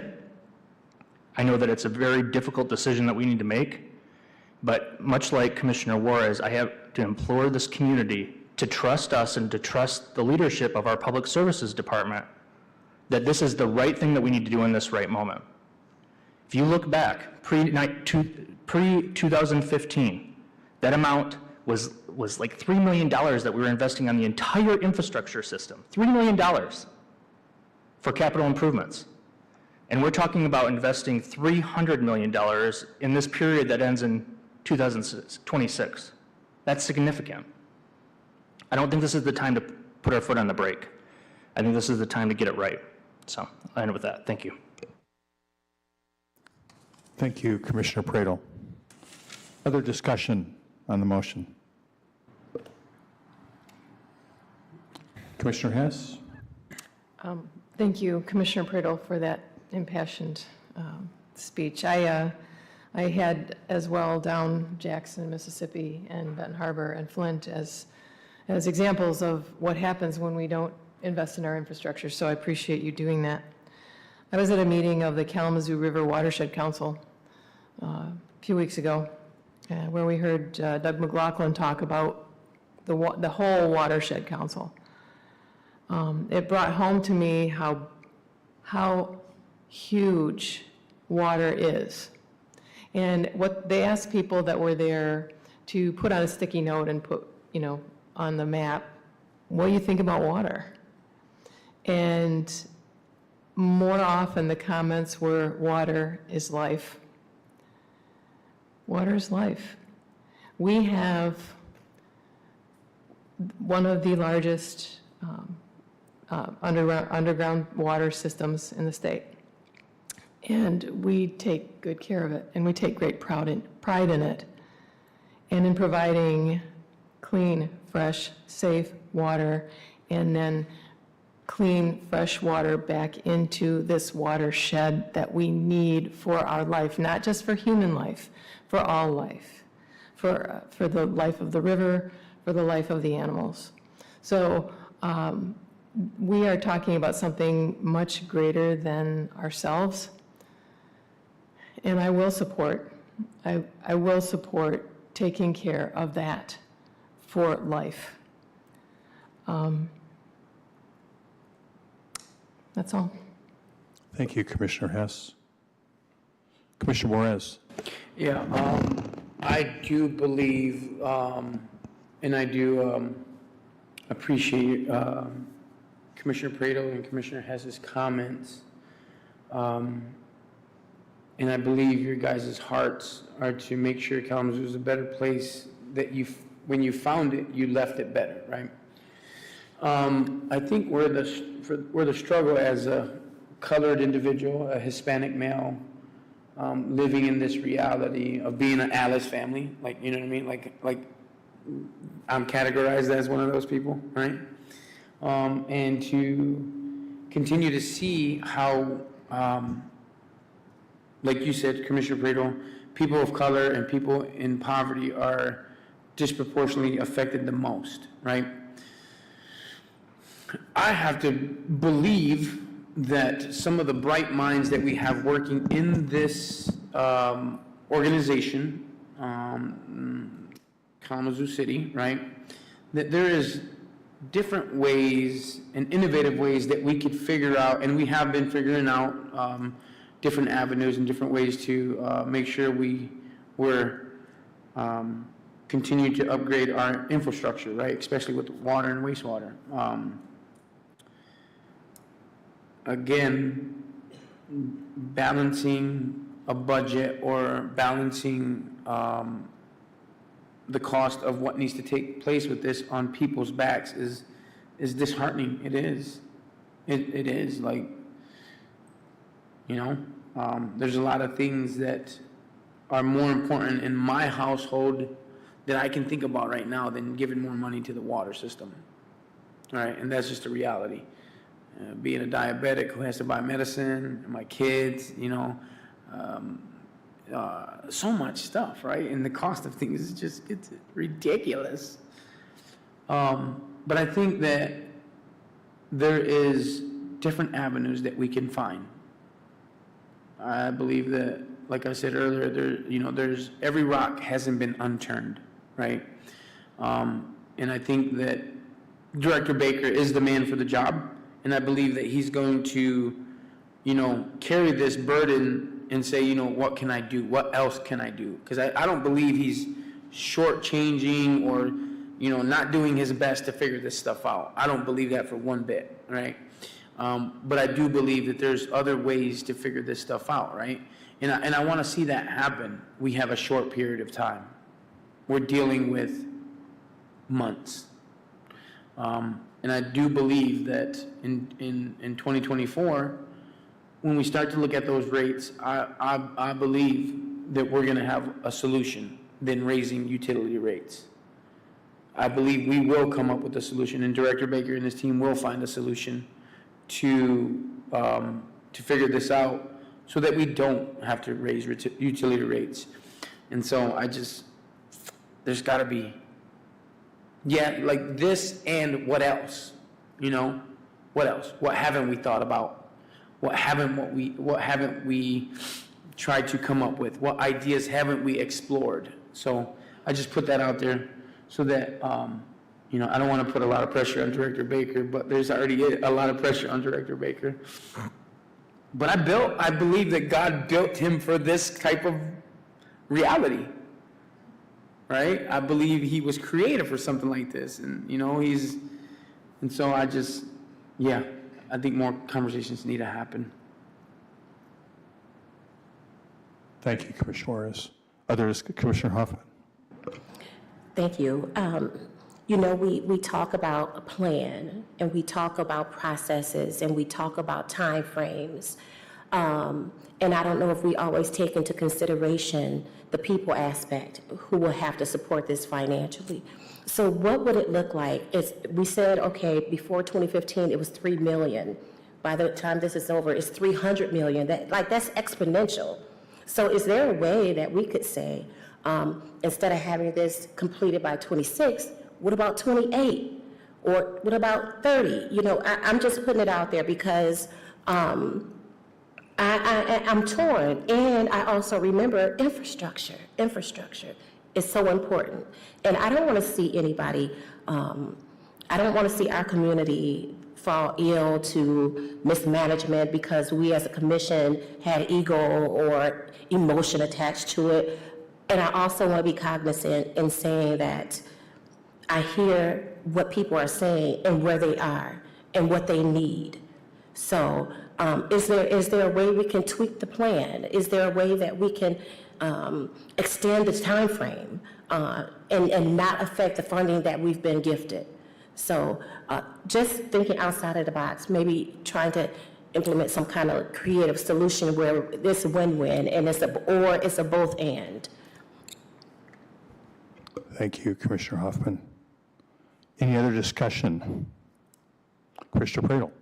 I was just going to say, and the tricky part about the $3 million versus the $300 million is that for decades, people didn't act. For decades, people spent that little $3 million. So here we are. I think that's the hard part.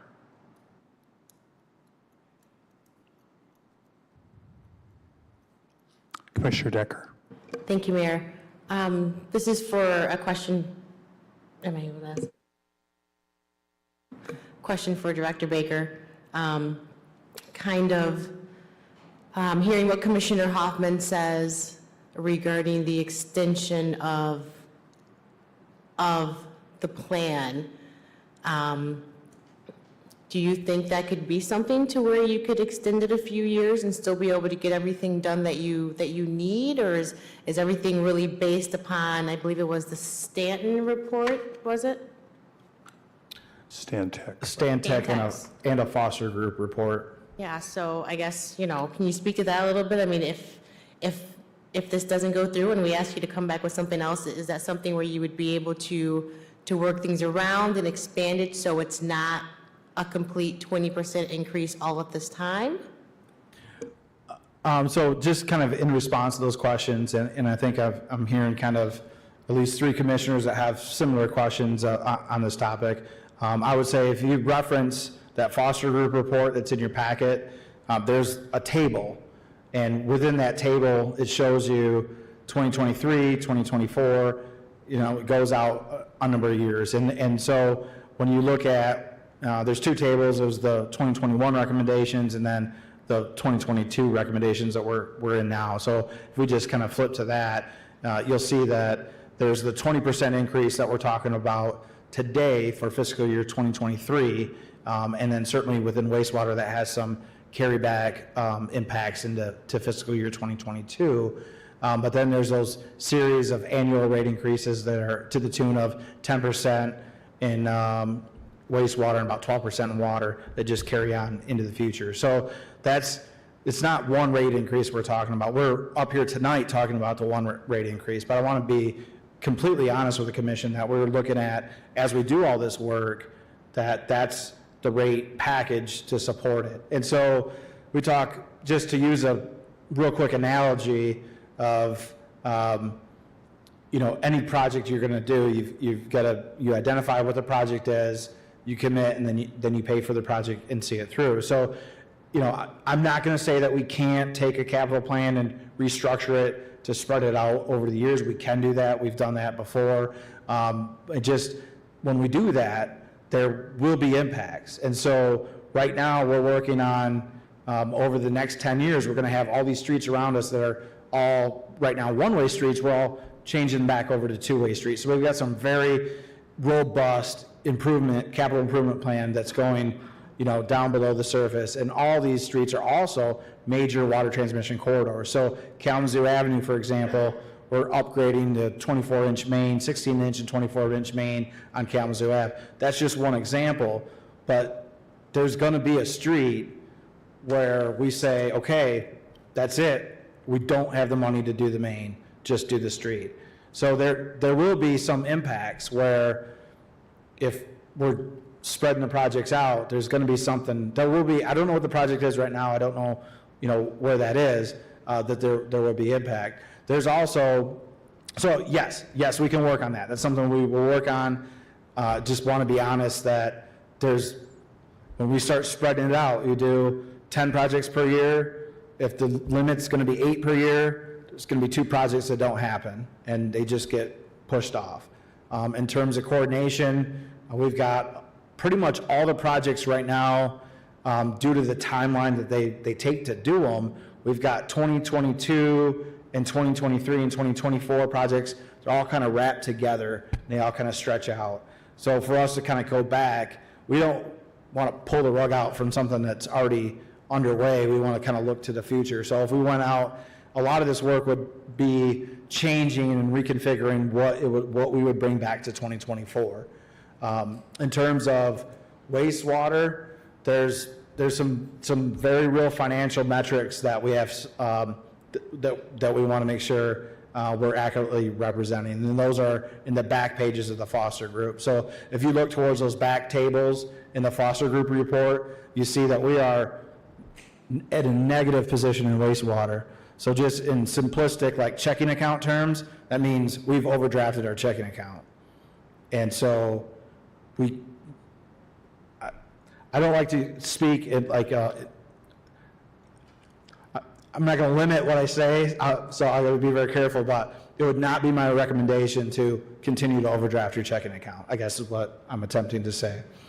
And that's in wastewater. So in water, the capital plan, that does have an impact on it. And yes, spreading that capital plan out over a series of years will help to soften those impacts. But I think there's perhaps even just this bigger conversation on the level and impact of capital investment that we're doing, and that, are we going to be committed to continue to do that? And that's something that I think is going to be a decision point, an inflection point for how we continue to invest in our system going forward. Thank you. And I heard you mention that, with a lot of the changing of the streets going on, I remember going to a presentation. They talked about trying to do certain projects at the same time, so it is less within the pocket. So, and I hear you saying that, and I can understand that, because you don't want to go there, lay a road, 1 year later come back and say, oh, I have the funds now for this capital project, now let me go tear up this road and redo it again. So, okay, thank you for that. Thank you, Commissioner Decker. Manager Ritzma. James, can you, just thinking through this, so when we set utility rates, the dollars we're looking for are for debt service on capital, not the capital itself? Correct. So we set utility rates based on revenue requirements, and those are always projections. So it's a projection of revenue requirements. So on debt service, though? Correct. Not on the 300 million? Correct. Yes. Yeah, so that's spread out over 30 years in a bond issue. So if you even shifted $10 million, the debt service change is going to be minimal each year. Correct. Getting into the specifics of rate making, there's also, you're aware, we have a capital variance, so we don't look to set revenue requirements for every single dollar that's in the capital plan. And so, so points well taken on that as well. Commissioner Hoffman. My last question for you, Director Baker. So did I hear you say, so we're doing a rate increase, and then we'll do another one, and then we'll do another one? When will residents get financial relief? Or is this just a way of life without no end date? So I'll give you some history, some context in history, and then kind of talk about some overarching concepts moving forward and an overall utility concept. 7 out of the 10 last years, if we go back 10 years, 7 of those 10 years were rate increase years. I can't tell you the exact year specific increase, but they range from 7-8% up to 15%, depending on fund. And so the utilities are unique in that they're enterprise funds, and everything we do in the utility, both from a capital standpoint, those investments that we pay with bonds, as well as that routine operations, that's paid every single year by ratepayers' dollars. And so we experience real cost increases, cost of chemicals, cost of fuel, cost of construction materials, everything else. One of the things that when we started doing lead service line replacements back in 2016, we were paying an average of $3,000 of lead service line replacement. Today, our cost is over $10,000 each. And so these costs go up. As a utility, we have to continue to provide that service. So those costs are essentially passed on to the ratepayers. There is no profit in this. There's no profit being made, and those dollars stay within the utility. There were some challenges in wastewater going back to the 1998 settlement agreement that they had in place, that we couldn't accrue cash. We couldn't create funding reserves. And we had what's called a true-up, so that every other year we would true up those accounts. So if we had collected in more money than what our revenue requirements were, we would have a true-up, and that those dollars would go back to the ratepayers. Ratepayers didn't get a check, but that was offset into your next rate increase. So it's common practice within utilities that there is annualized rate increases. Using the utility rate methodology, generally speaking, it would be our goal to have more frequent, less smaller or less in scope rate increases. So as we're experiencing cost increases of 3 to 5% per year, that would be our goal, is to continue to have those annually versus waiting and doing them all at once. The reason why Kalamazoo has double-digit 10, 12, 15% rate increases year after year after year is getting after all that capital. We did not have a lead service line replacement program in the past that was structured to an end date certain. We did the work, but we were at a pace that didn't have an end goal. So when we set that end goal and said we're going to replace all lead service lines, date certain, in 20 years, will be completed by 2037, that was a $100 million commitment that we made. The cast iron main, the commitment to, when we do Kalamazoo Avenue, to replace that main, when we did Portage Street, to replace that main, Oakland Drive, Cork Street, Parkview, Lake Street. We've got 10 additional streets that we're going to do up in our North Kalamazoo lead project. Lulu is another one of those streets. When we commit to doing that work, those additional dollars we're committing to do it. The treatment, we talked about that. That's actual needs. We didn't have these needs identified back 10 years ago. We talked about what had changed. That was the state changes, either the state law for lead and copper program, changes to PFAS rules and regulations through MCLs. When we have an overall asset management plan approach requirement, we've submitted that 20-year CIP, and so we're identifying and doing things and working to implement a reliable water utility. Question? Is there any possible way to renegotiate contracts with some of these companies that are doing some of these projects? Like, I mean, I get it that the inflation, the cost of things have gone up. But I don't know if these contractors believe the city has a ton of money to be paying. Like, from $3,000 to $10,000 is ridiculous. Like, that don't make sense to me. I don't know how it costs more to run I get fuel costs, right, to run a backhoe or to run equipment, and but that's a huge increase. So do we have any negotiating leverage with some of these contractors who are doing this work? Well, so all of our work is bid out, we continue to offer, we only offer contracts usually to the lowest bidder.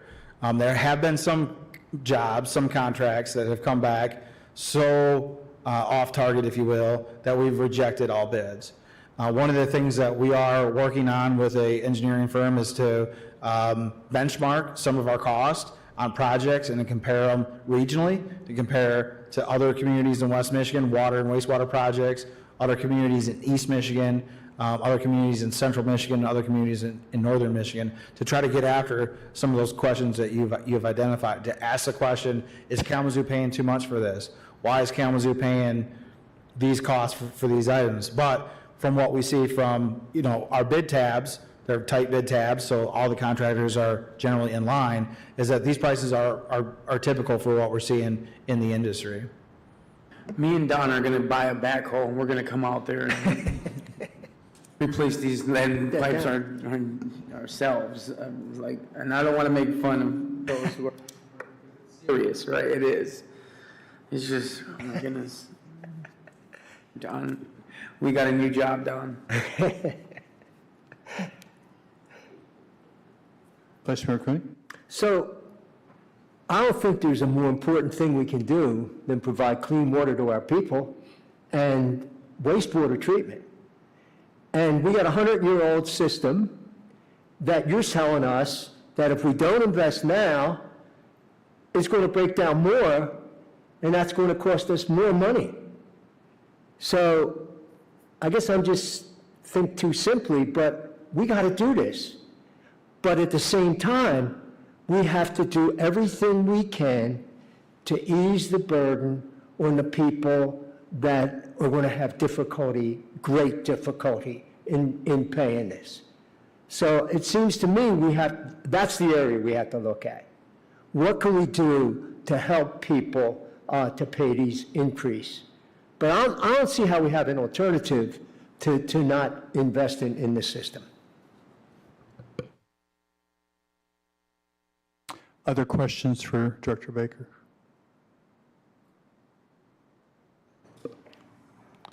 Just a comment. I think, No question. Just okay, a comment. for the second time, I think we're done with you for now. Sit in the front row, Director Baker. Hopefully not. Other discussion, commissioners? Well, just Commissioner Hess. while we're sitting here, I got a text from Consumers Energy that our power has been restored at our house.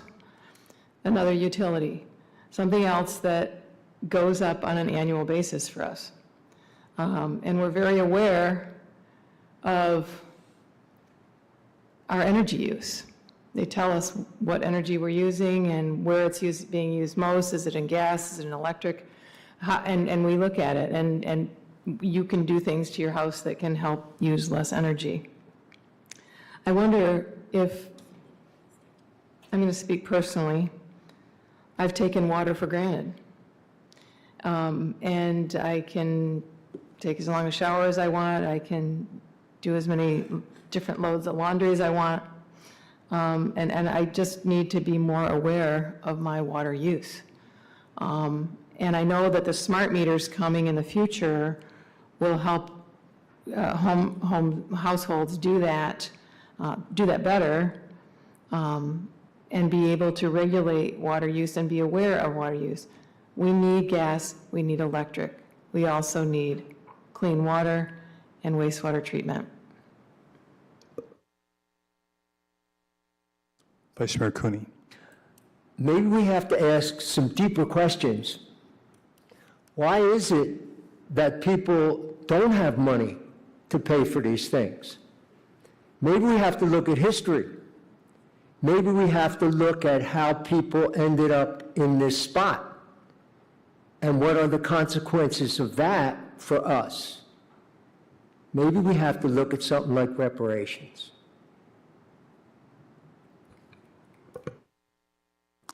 Thank you, Vice Mayor. Any other discussion on this particular item? At this point? All right. I haven't participated in much of the discussion here. I do spend a lot of time thinking about this because I have the luxury of getting to attend another meeting where we talk about this to a great extent called the Utility Policy Committee. And so I get that luxury of, having great extended conversations about water rates, sewer, and that sort of thing. For this situation, for this evening, which is our first actual vote on this, is that I do believe that as we look around the country right now, we can't help but recognize that water, pure and simple, is a coming crisis for the country we live in. There are many, many places where millions upon millions of people live, where the issue of having clean, safe drinking water and adequate water for disposal systems that are the foundation for human health is really going to be coming into question. So we sit here in, by happenstance, a pretty lucky place. We have water, and we're not worried about running out of water, but we also want to make sure that the system that we have that provides access to that water is maintained. It's critically important. Foundational to human health. I think we all recognize that. I think that another thing that's going to come out of this discussion is, one, how do we assist people for whom this will be a burden,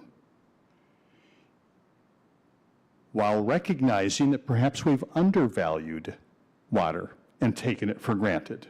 And maybe that is something that is going to have to be part of our consciousness. And not only will be addressing purely financial needs for people whose this expense will have an effect, but also how we use water and how we're going to address, because rates are driven 100% by usage for the most part. So do we have other systems in place, like Director Baker talked about, putting water savers on shower heads, making sure that toilets aren't running and flushing a great amount of water through, making sure that people's water systems in their homes are working efficiently as possible. Do we have rain barrel systems where we can collect water and water our plants rather than paying for every gallon that we're using to water our plants with? So we're going to be looking at usage side. I think we're going to have to be seeing water as really a valuable entity as it comes out of that faucet, and we're going to have to make sure that it is not an inappropriate burden for anyone. I will be supporting the action this evening. And since there's more discussion, Clerk Borling, will you please call the roll? Commissioner Hoffman. Yes. Commissioner Juarez. Yes. Commissioner Pradel. Yes. Vice Mayor Cooney. Yes. Mayor Anderson. Yes. Commissioner Decker. Yes. Commissioner Hess. Yes. Thank you, Commissioners. The ordinance has been offered for first reading, and guess what? We're going to get to be able to talk about this all again at our next meeting. So the conversation continues. Next is a associated item, item H2, Manager Ritzma. First reading of an ordinance to amend section of the Chapter 28 of the Kalamazoo City Code to change the rates charged for wastewater service.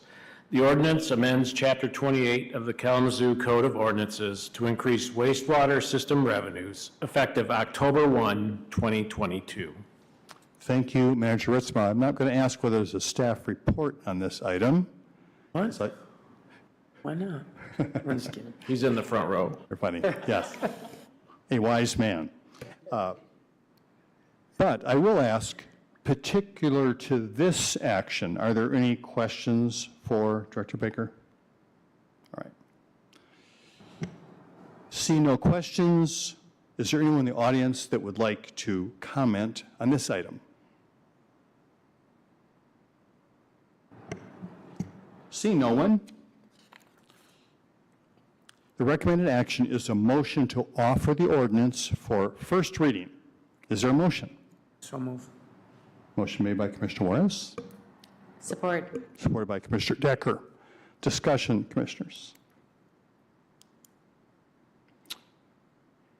All right, see none. Clerk Borling. Commissioner, pardon me, Commissioner Juarez, Yes. Commissioner Pradel, Yes. Vice Mayor Cooney, Yes. Mayor Anderson, Yes. Commissioner Decker, Yes. Commissioner Hess, Yes. Commissioner Hoffman. Yes. Thank you, Commissioners. The ordinance has been offered for first reading. We now have another item, H3 on our regular agenda. Manager Ritzma. Adoption of a resolution setting a public hearing for the creation of an obsolete property rehabilitation district at 215 East Michigan Avenue, as requested by TraStar on behalf of 215 EM Partners. Thank you, Manager Ritzma. Commissioner Hoffman. I just really wanted to get a little bit more information when I was going through the packet.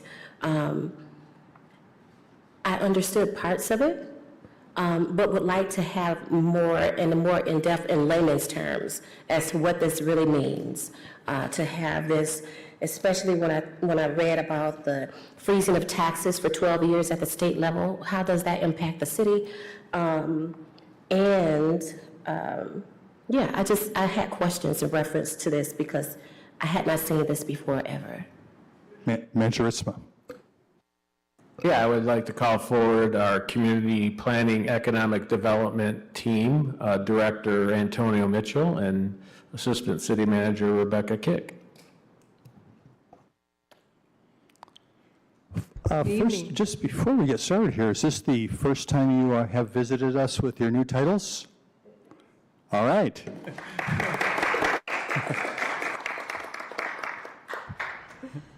I appreciate there's an extra glow about you, I think. We're still a team.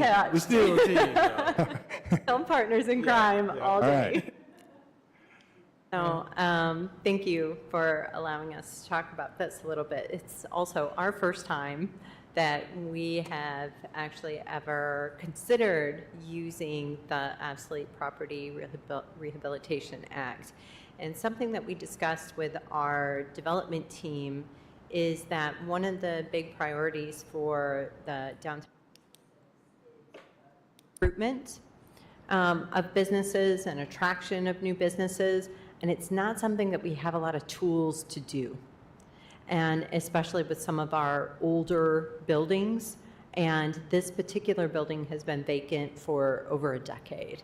It was built in the 1900s, but then it was used as a bank for a long time, and so the way that the building is laid out is really difficult. We couldn't use brownfield funds because the level of demolition and the asbestos wasn't really extensive enough for them to get a lot of reimbursement back through the brownfield program.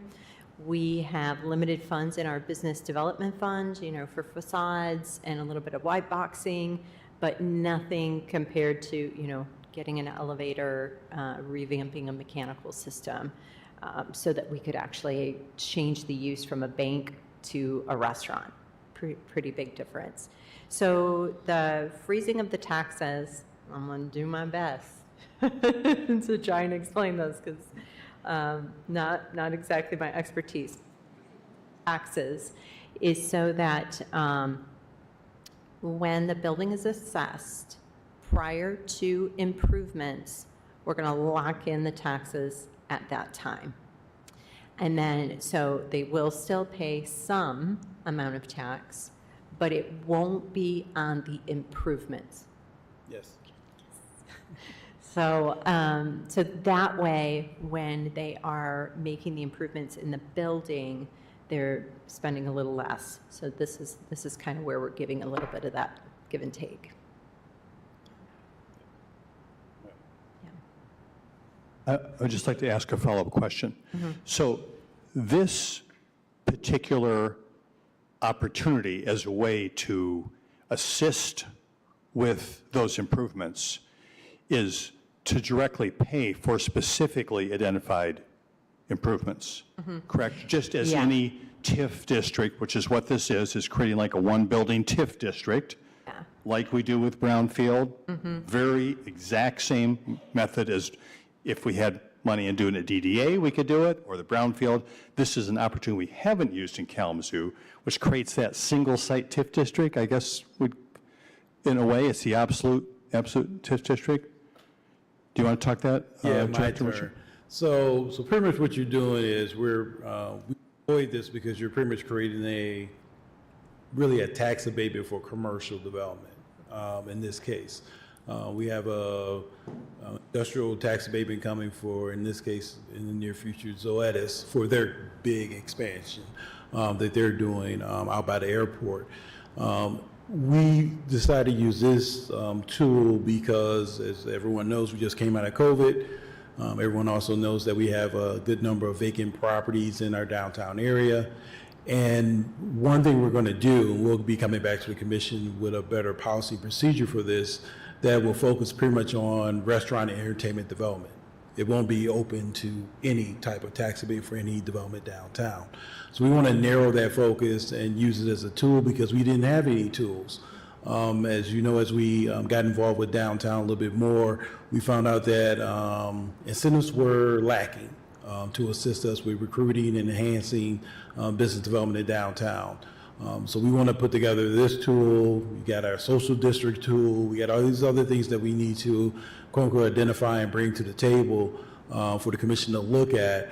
But we want to make sure that we're not taking anything off the table for investing in downtown, and this is one of those tools. But it is similar to like a tax abatement, but it's focused, in this case, more on commercial development in the downtown district area and not just any place in the city.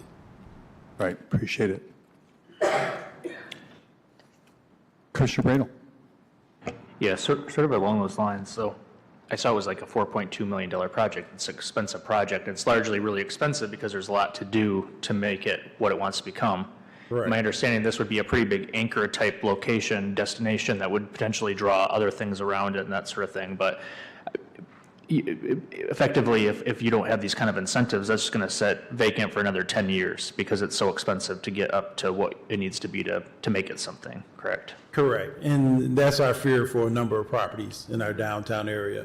We're trying to be creative in working with the DDA and TIF district of development in trying to, as I say, spruce up some of our storefronts to make them more attractive and more appealing.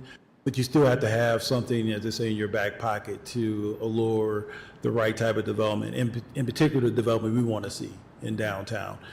We are growing, as everyone knows, with more housing development that's coming into downtown, and we want to create hopefully the right atmosphere for those individuals to come out of their quote unquote apartments to pretty much enjoy our downtown area. Other questions? Commissioner Deck? Thank you, Mayor. So just kind of going over this a little bit, I am a little bit familiar from researching it for the city of Detroit. So right now, the only thing that is going into this is going to be the burrito tacos, tequila, and whiskey. And that's just going to be on the first floor, correct? And there's nothing, we've had no,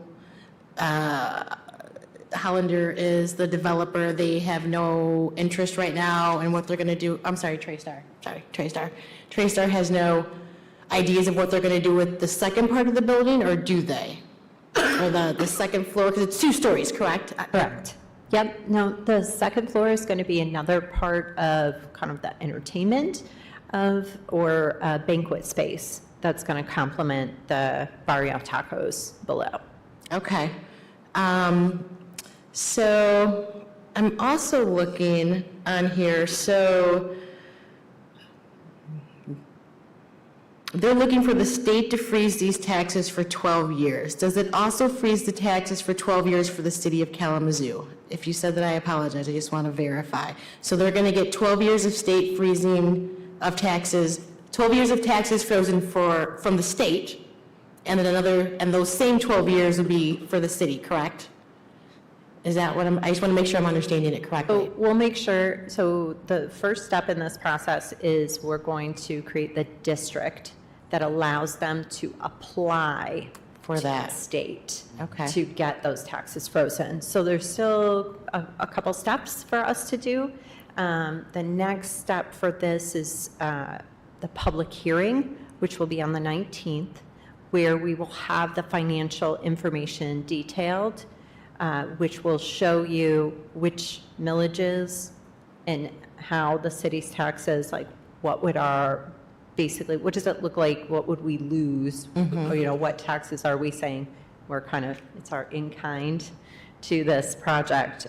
We'll have those for you. And then the applicant will come forward with their actual application after the district is approved. And then that application gets approved by all of you. First, the 19th, it comes forward for first reading. And then on October the 3rd, it will come forward as a public hearing. And then again, the applicant will be here, and we will have the financial information available for you. And then they will, Clerk Borling will be able to send that application to the state. And then the state will make the determination. Okay. So just as a reminder, we're not approving any projects tonight. We're just setting a public hearing on this project, which will require the hearing and an additional meeting after that. But I'm still able to ask questions, correct? Oh, yeah, sure, ask away. So how does that work with, again, for the tax cuts or the tax freezing for the state and for the city? How does that work when it comes along to taxes for schools? Yeah, again, I'm so sorry, I don't have the finance. Okay. All right. No, I was just wondering. For this, no, but answer that. And that's okay if I got a crazy question for you. That's okay. We can talk later. So I'm just kind of looking over some more of the stuff here. So you did say that it was not available for brownfield dollars, correct? So that means that they cannot go to the brownfield? No. Okay. Yep. Yeah, this is literally the only incentive they're getting from us. So what other banquet centers do we have downtown? Like, what would they be really in competition with an area? What do you have right now that's downtown for banquet areas? Or, yeah, for the second floor? Like the Radisson? The Radisson, and then over the building that's about in the Union upstairs. Oh, the catering space that's upstairs. Is that from Wild Bull or something? Okay. And I'm just asking some exploratory questions. Yeah, Bell's, maybe Bell's. Bell's has a space as well. Yeah. And Bell's has a space? Okay. Oh, City Center. City Center. City Center, okay.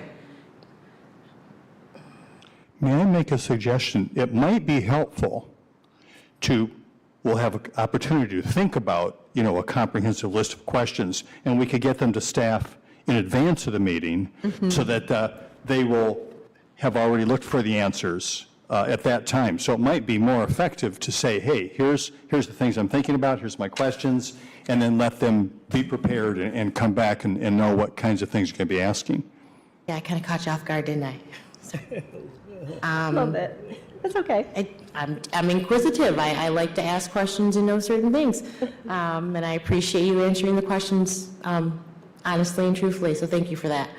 Yeah, I think I like that idea, Mayor, to have some good questions, and these are questions that we can talk about at the next meeting when we have the next public hearing. Because, yeah, I will say the Oprah is very good. I just want to make sure that it's right for the city of Kalamazoo, and it's right for that you're going to be approving this district. Oh, this is a question. Sorry, Mayor. So when you grant the Oprah, is it for that, it's for that, just that building, right? Okay, so each building would have, developer would have to come and request this. But once we establish this, it's going to be easier going forward to get this, correct? No, not No? necessarily. Okay. No, it just gives the district, which happens to be a building, the legal right to make an application to the state for said tax abatement. Gotcha. Okay. All Yeah. right. So if, just as a scenario, if you chose not to create this district, they could not make application. Okay. You know? Okay. But if the district is in place, they can make application. Okay. Thank you. Yep. Other questions?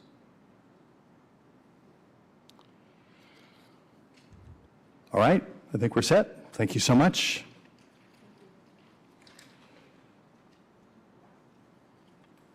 Is there anyone in the audience who would like to comment on this item? Seeing no one. I'll just go through this again, so it's just clear what we're doing. We are just adopting, the motion will be to adopt a resolution setting a public hearing for the creation of an obsolete property rehabilitation district at one location, 215 East Michigan Avenue, as requested by Traystar on behalf of 215 EM Partners. And that we're setting that public hearing for September 15th. Is that correct, Manager Rissman? I mean, 19th, is that right? Yeah. Okay, next meeting. Okay. Do I have a motion to that effect? You do. I'll move that. All right. Support. Motion made by Commissioner Hess, supported by Commissioner Hoffman. Any discussion? Clerk Berling, please call the roll. Commissioner Pradel, Yes. Vice Mayor Cooney, Yes. Mayor Anderson, Yes. Commissioner Decker, Yes. Commissioner Hess, Yes. Commissioner Hoffman, Yes. and Commissioner Juarez. C. That means yes. in Spanish. Gracias. Just wanted you to know. Gracias, Commissioners. Muchas Motion gracias. passes to set a public hearing. Muy bien. All right. We are now down to reports and legislation. City Manager Ritzma. Thank you, Your Honor. We touched on a couple of new appointments for folks, Rebecca Kick and Antonio Mitchell. There's a couple more I want to let you know about. First, our Diversity, Equity, Inclusion Director has appointed Tanya Hewitt-Smith from our HR department, and she's going to be jumping into that role. We met with her today and look forward to having her before this commission in the near future to kind of lay out her vision for DEI in the city. Also, Laura Lamb has been appointed to Chief Operating Officer, so congratulate her. And then Tanessa Patterson, who was the DEI coordinator, is moving back into the CMO office as an executive assistant to the deputy city managers. So, and then her position of the DEI coordinator has been posted, and we'll be looking to fill that. That's all I have this evening. Thank you, Manager Ritzma. Appreciate that. Next on our agenda is consideration of a policy item, item K1. Manager Ritzma. Yeah, we've got our CFO, Steve Vicenzi, in the audience to ask if there are any questions. Essentially what this does is, this is for our retirement system investment committee, and the funds of the retirement system are invested with fund managers. So that's where it talks about manager. It's a fund manager, and this would change the requirement of the amount of, or frequency of meeting, as well as the requirement that one meeting be in Kalamazoo, to just call for no less than one meeting, regardless of location. Thank you. Any further report on this, Manager Risman? No. Questions for staff on this item? Seeing no questions, is there anyone in the audience that would like to? Oh, I'm sorry. Why am I not surprised? I should have just been looking. I'm this way. inquisitive, Mayor. I was very surprised. This will be a real quick question. I kind of noticed in the meeting minutes that, can we talk about why we have in place where we don't, I noticed within the packet it talks about, making an exception for, and correct me if I'm wrong, if I'm looking at the wrong one, of dual, is that in the same one or is that a different one? Dual. That would be the one That was a for different one. appointing Randy Eberts. Gotcha. That was Okay. on consent. Well, I just take it back my question then. Steve is now walking back to his seat. All right.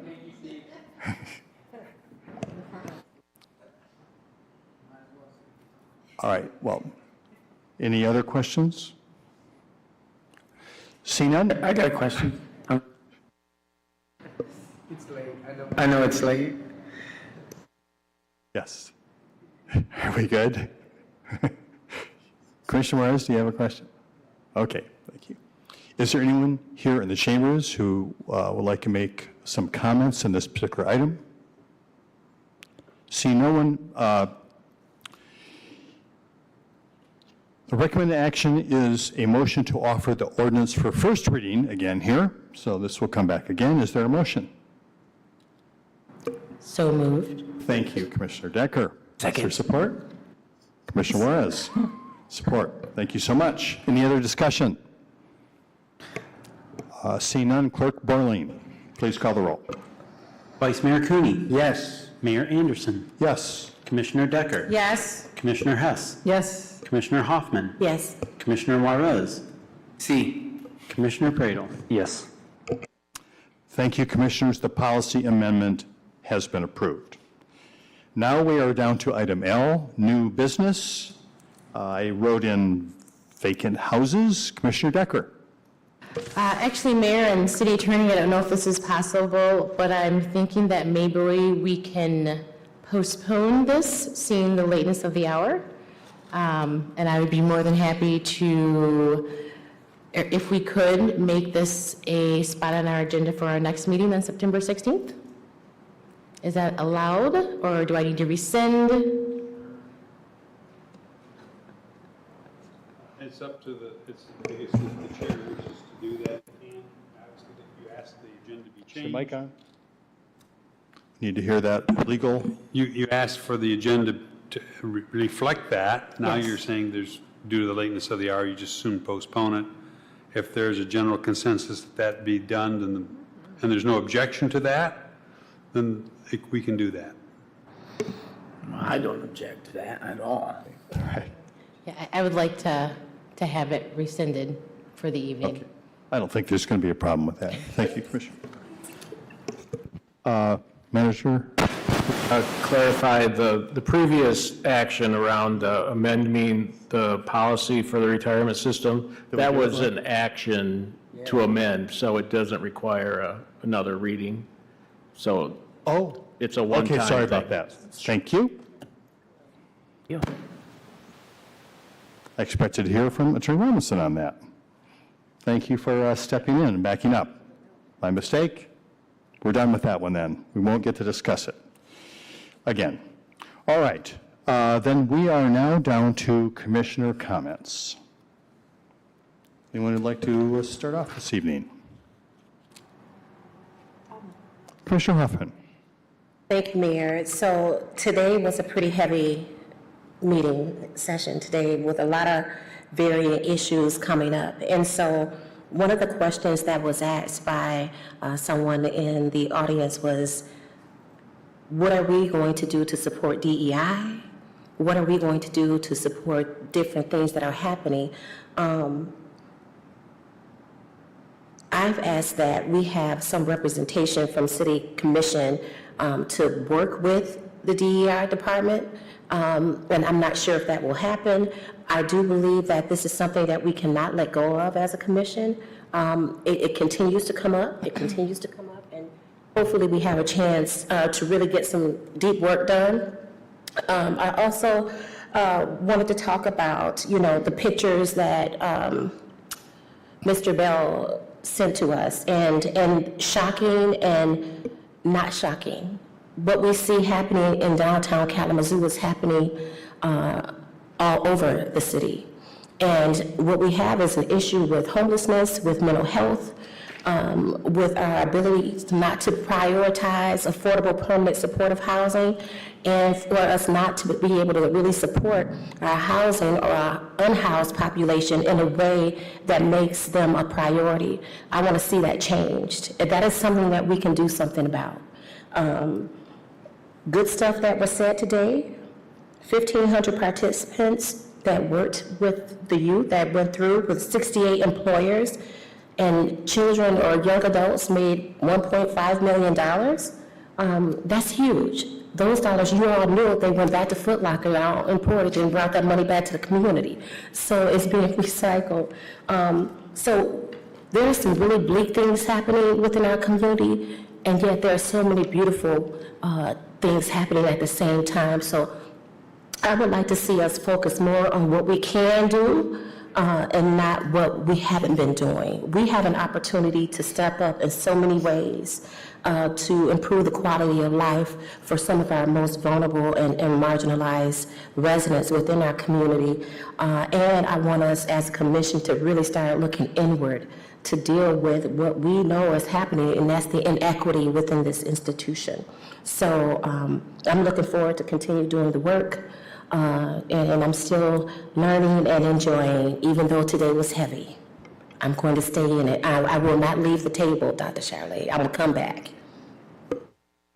Thank you, Commissioner Hoffman. Commissioner Decker.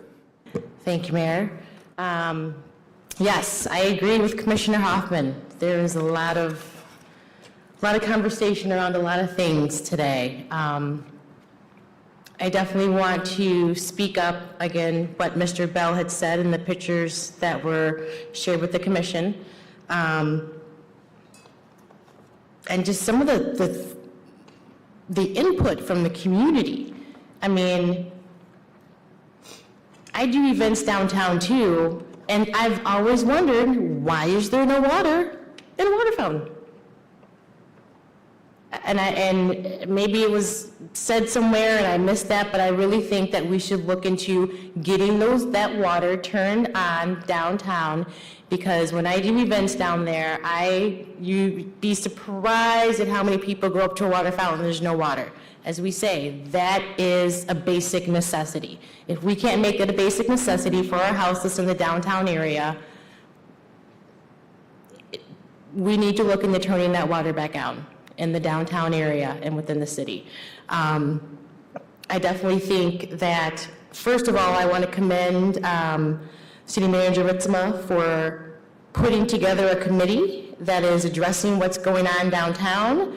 From what I understand, we're looking to hopefully, have some answers on what we're going to be able to do for our businesses down there, hopefully by the end of September, I believe. So I think that's great. Those are things that need to happen. I've asked people about the ambassador program. People love the ambassador program. I love the ambassador program. I think that definitely needs to stay regardless of what happens with DDA and everything moving forward. I really feel like having ambassadors within the city of Kalamazoo in the downtown area, it makes such a big difference. Again, when I do events down there, I definitely talk to all those individuals. I'm like, how you doing? And they love what they do, and they're excited, but I do feel that maybe the space that we are trying to have a certain amount of individuals keep up with might be a little bit too big for them.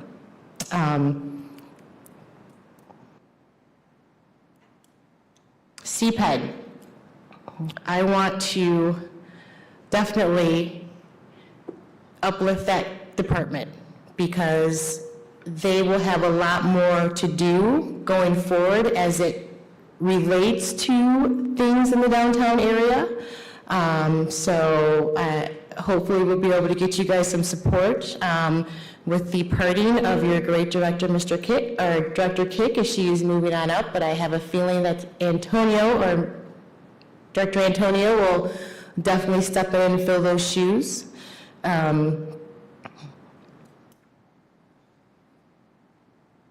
Sorry, I'm just going through all of my notes here.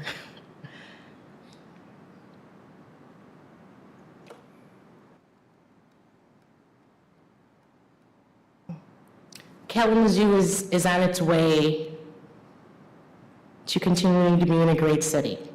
And as Commissioner Hoffman says, look at the health of your city when you look at the health of your most vulnerable. And we really need to come up with plans and an idea, thoughts, start to get those on paper about what's going to happen in the winter months with our unhoused. Right now, we're still waiting for the lodge to open up. I know they've had a few setbacks, hoping that'll be opened sooner rather than later. Taking care of our unhoused is really going to uplift the community. It's going to help to bring people out of poverty if they don't want to be there. I mean, I was walking down the street the other day and went past that bathroom and I see 2 kids out there and their parents are in there doing their thing. That's unacceptable.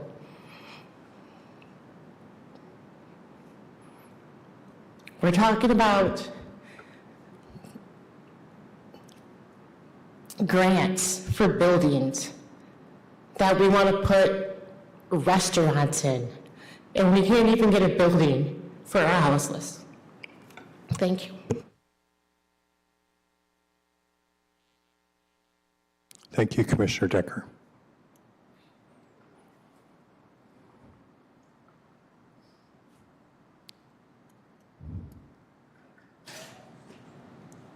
Anyone else want to speak this evening? I'll go. Okay, Commissioner Hess. Okay, so first of all, in our Friday emails, I just want to give some gratitude to Peterman Concrete for your generous gift of labor and materials to create a K9 kennel pad at KDPS. They didn't take any money for doing that. Really appreciate you, Peterman Concrete. Congratulations, Rebecca, Antonio, Tanya, Laura, and Tanessa. Thank you. We have an amazing city staff, and everything we talk about up here is not lost on them. They work on a daily basis to make this a better city, and I appreciate all of your service. And Tanya, I do, if you're listening, I do look forward to our meeting later on this month to talk about DEI and to make sure that we move forward with the plan. Let's see, I'm going through my notes. Question for City Manager Ritzma. Can we, in the future, expect an update on the GPI as was requested by one of the callers? Can we get graphic packaging? Yeah, and a GPI update with... Yeah, you want it like publicly or through email? Friday email would be great. Okay. And it was a request by one of the callers, so if we could make sure that we make that public, that would be great. Sure. On August 20th, I was able to visit the Neighborhood Activator Summit with Jay Slavey, our neighborhood activator, and Zach Dumont. They hosted that at WMed for our youth. Turnout was not as they'd hoped, but there was representation from 9 different neighborhoods in the city. As I watched them begin their process, 5-hour process, I was so very impressed by their engagement and their enthusiasm. They came out with plans to move forward and to continue to engage both in their own neighborhoods, but also to engage with each other and the city. This affirms my belief that Kalamazoo is an education community. I just want to share something that was in today's New York Times about education, and it's really important to me. Education changes lives in ways that go far beyond economic gains. The data show clearly that children who get better schooling are healthier and happier adults, more civically engaged, and less likely to commit crimes. Schools not only teach students academic skills, but also non-cognitive skills like grit and teamwork, which are increasingly important for generating social mobility. For generating social mobility. Even the friendships that students form at school can be life-altering forces for social mobility, because children who grow up in more socially connected communities are much more likely to rise up out of poverty. It's slow work, and with the work of the city, the work of our staff, CPED, and everyone involved, it's slow work, just like the work that we're doing underground with our water pipes. It's slow work, but we're doing it here in Kalamazoo, and we need to continue to support the work that everyone's doing here. Lastly, I just want to I'm really grateful to the folks at Parks and Rec, to Ashton, Anthony, and all of those folks. And you just have to appreciate the amazing logistics that it takes to get those kids to those places and the logistics that it takes year-round to be able to provide those things for our children and for our youth. And that's why we're here. Thank you. Thank you, Commissioner Hess. Commissioner Bradel? Sure.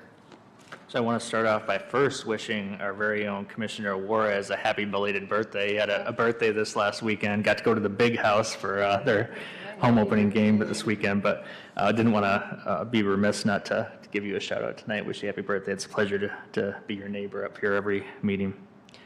Second thing I wanted to mention is just that the presentation on youth from Parks and Rec tonight just reminded me about how amazing it was to be a part of the funding and the creativity that we put into supporting youth this summer.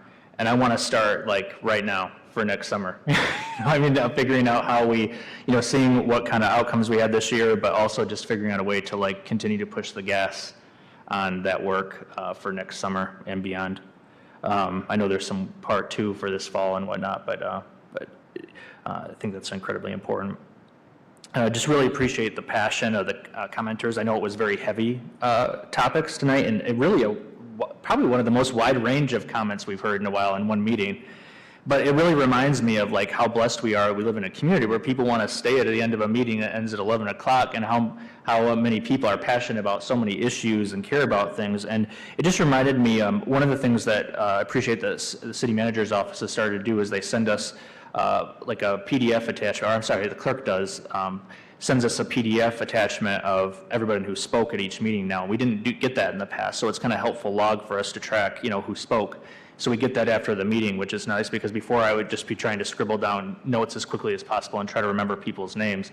The other thing too is I've noticed a major increase in improvements from the city manager's executive team sending follow-ups related to what people are, whether it be the house that had an issue with their neighbor that was blighted a couple meetings ago or whatnot. But the thing I was really, I guess, a big ask I'd like to ask for is to, that not just for us, but for city manager's team and cabinet, really take those comments to heart. They might not be quick fixes, but if every cabinet meeting you go back and can just, bullet point the types of topics that came up, and so that it's staying fresh in mind for you guys too about what are things that we can provide short term or long term for responses to people, and report back to say, hey, we heard you. Because I think the biggest thing that I feel for, it's hard for me to even digest when so many people are saying, well, in your comments, tell us exactly what you think about this. And I need a second to digest it. I know your team probably needs a time to digest it, but it would be helpful that people know that their comments aren't just going into thin air.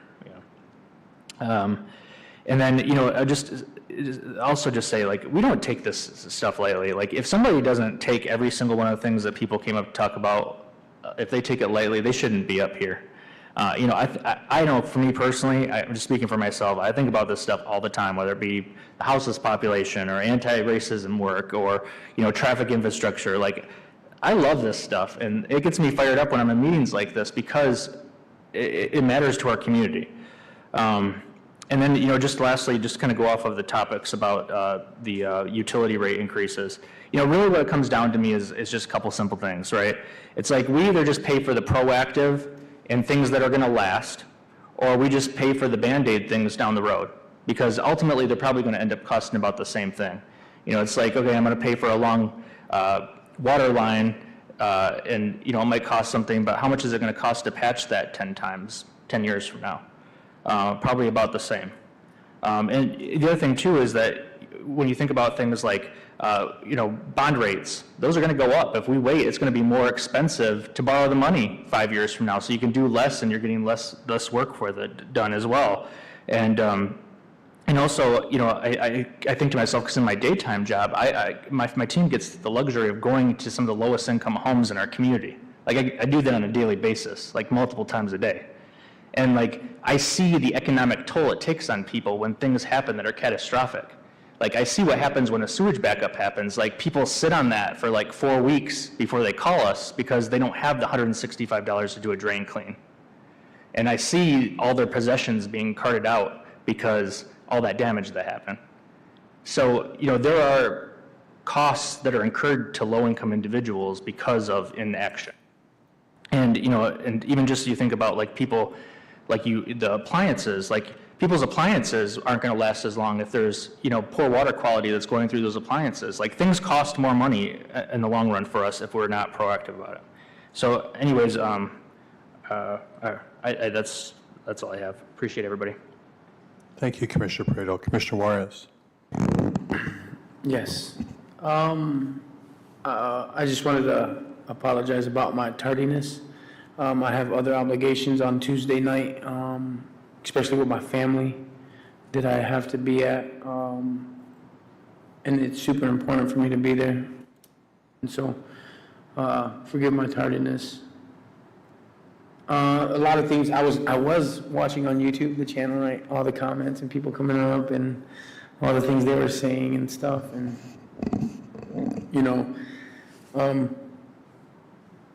I just want to remind people that when we do this work, like this healing work, restoration work, we have to look at it from a perspective that allows us to actually heal and to be whole, right? My healing and my wholeness shouldn't impede on somebody else's healing and wholeness. It shouldn't stop somebody else's healing and wholeness. It should actually give life to somebody else's healing and wholeness. And so when we talk and we have conversations and people come up to this little mic and they give their opinion about people and they say things that are really harsh and difficult, it just reminds me how much we're so divided.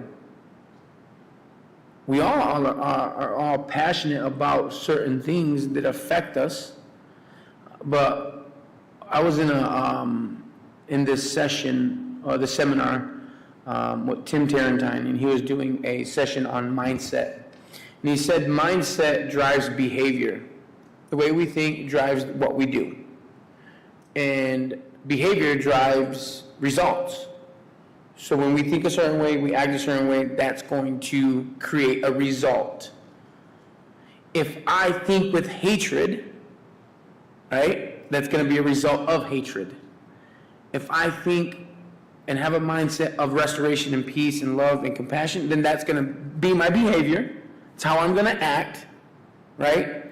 And that's going to drive a result. And you can apply that to everything we do up here, right? You can apply that to the homelessness, you can apply that to poverty, systematic racism. You can apply it to everything. The way we think is going to, in turn, cause us to behave a certain way. And so I want to just, again, challenge people's mindsets. I come from a different walk that Chris Prado comes from, that Jeannie Hess comes from. I was at the Michigan game, and Jeannie Hess, she comes up on this, I forgot what it was, but it was a video they were showing, and you were on it. And I was like, what the heck is she doing at the big house on this video? We'll talk about it in a little bit. But the reality is we all come from different contexts, different experiences, different ways of life, and we've been taught different things. And we live in this society that allows us to have these free thoughts and to speak in ways that are free, but sometimes are hurtful. And what I've realized over my time being a pastor in a predominantly white denomination is that hurt people hurt people. When we don't know how to love, we'll hurt people. And we hurt the ones we love the most, right? You know, and it's one of those things where we have to start every morning with looking at ourselves in the mirror. Am I going to present myself today to the world the best version of myself, or am I going to be like yesterday? And tomorrow, do I be like today? And we always have to have that challenging question and we got to ask that to ourselves. And I tell my kids this: present the best version of yourself today, because you don't know if you have tomorrow. Life is too short to be messing around. Life is just but a mere fracture. Just, it's gone. You never know. And so what I want to challenge our community in Kalamazoo, even the people on this dais, is to start with yourself. Are you okay with yourself? Are you okay with the way you present who you are to this world? And if you're not, do the work and ask for help. I had to go through some intense therapy and counseling. I went away for 3 weeks to this facility, and they told me all about myself and my trauma and all that, right? And I was like, holy shit, I got a lot of stuff to work on. We all do. We are imperfect, perfect people trying to do the right thing. And we're all on this journey together.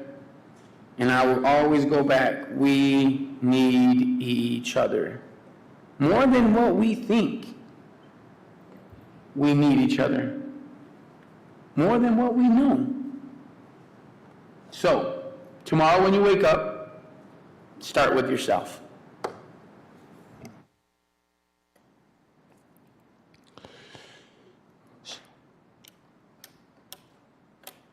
Vice Mayor Cooney. Okay, so it was wonderful to hear what the Parks and Recreation people were doing this year. It was great. And I think it's important to remember that we didn't hear from KidNet tonight. We didn't hear from the Police Athletic League programs tonight. These were all things that were done in the city for our young people, and they were great. And we can improve on them. We got to reach out to make sure that the people who don't usually get involved in those things get involved in them. There's ways that we can do that, but this was a great step forward. So we heard a lot of challenges tonight: systemic racism, homelessness, poverty, the infrastructure, the terrible air pollution on the north side.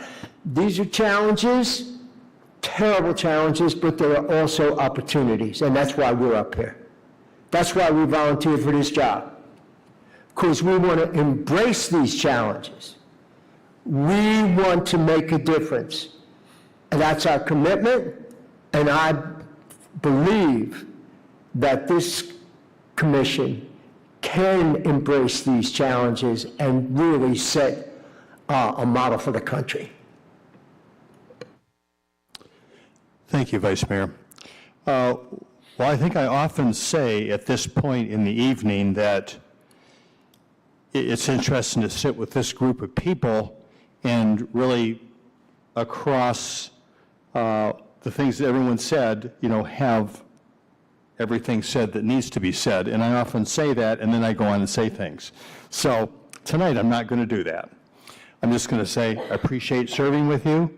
It means a lot to me. And it helps me have hope for us together and for this city. And I love you, Kalamazoo. We're adjourned.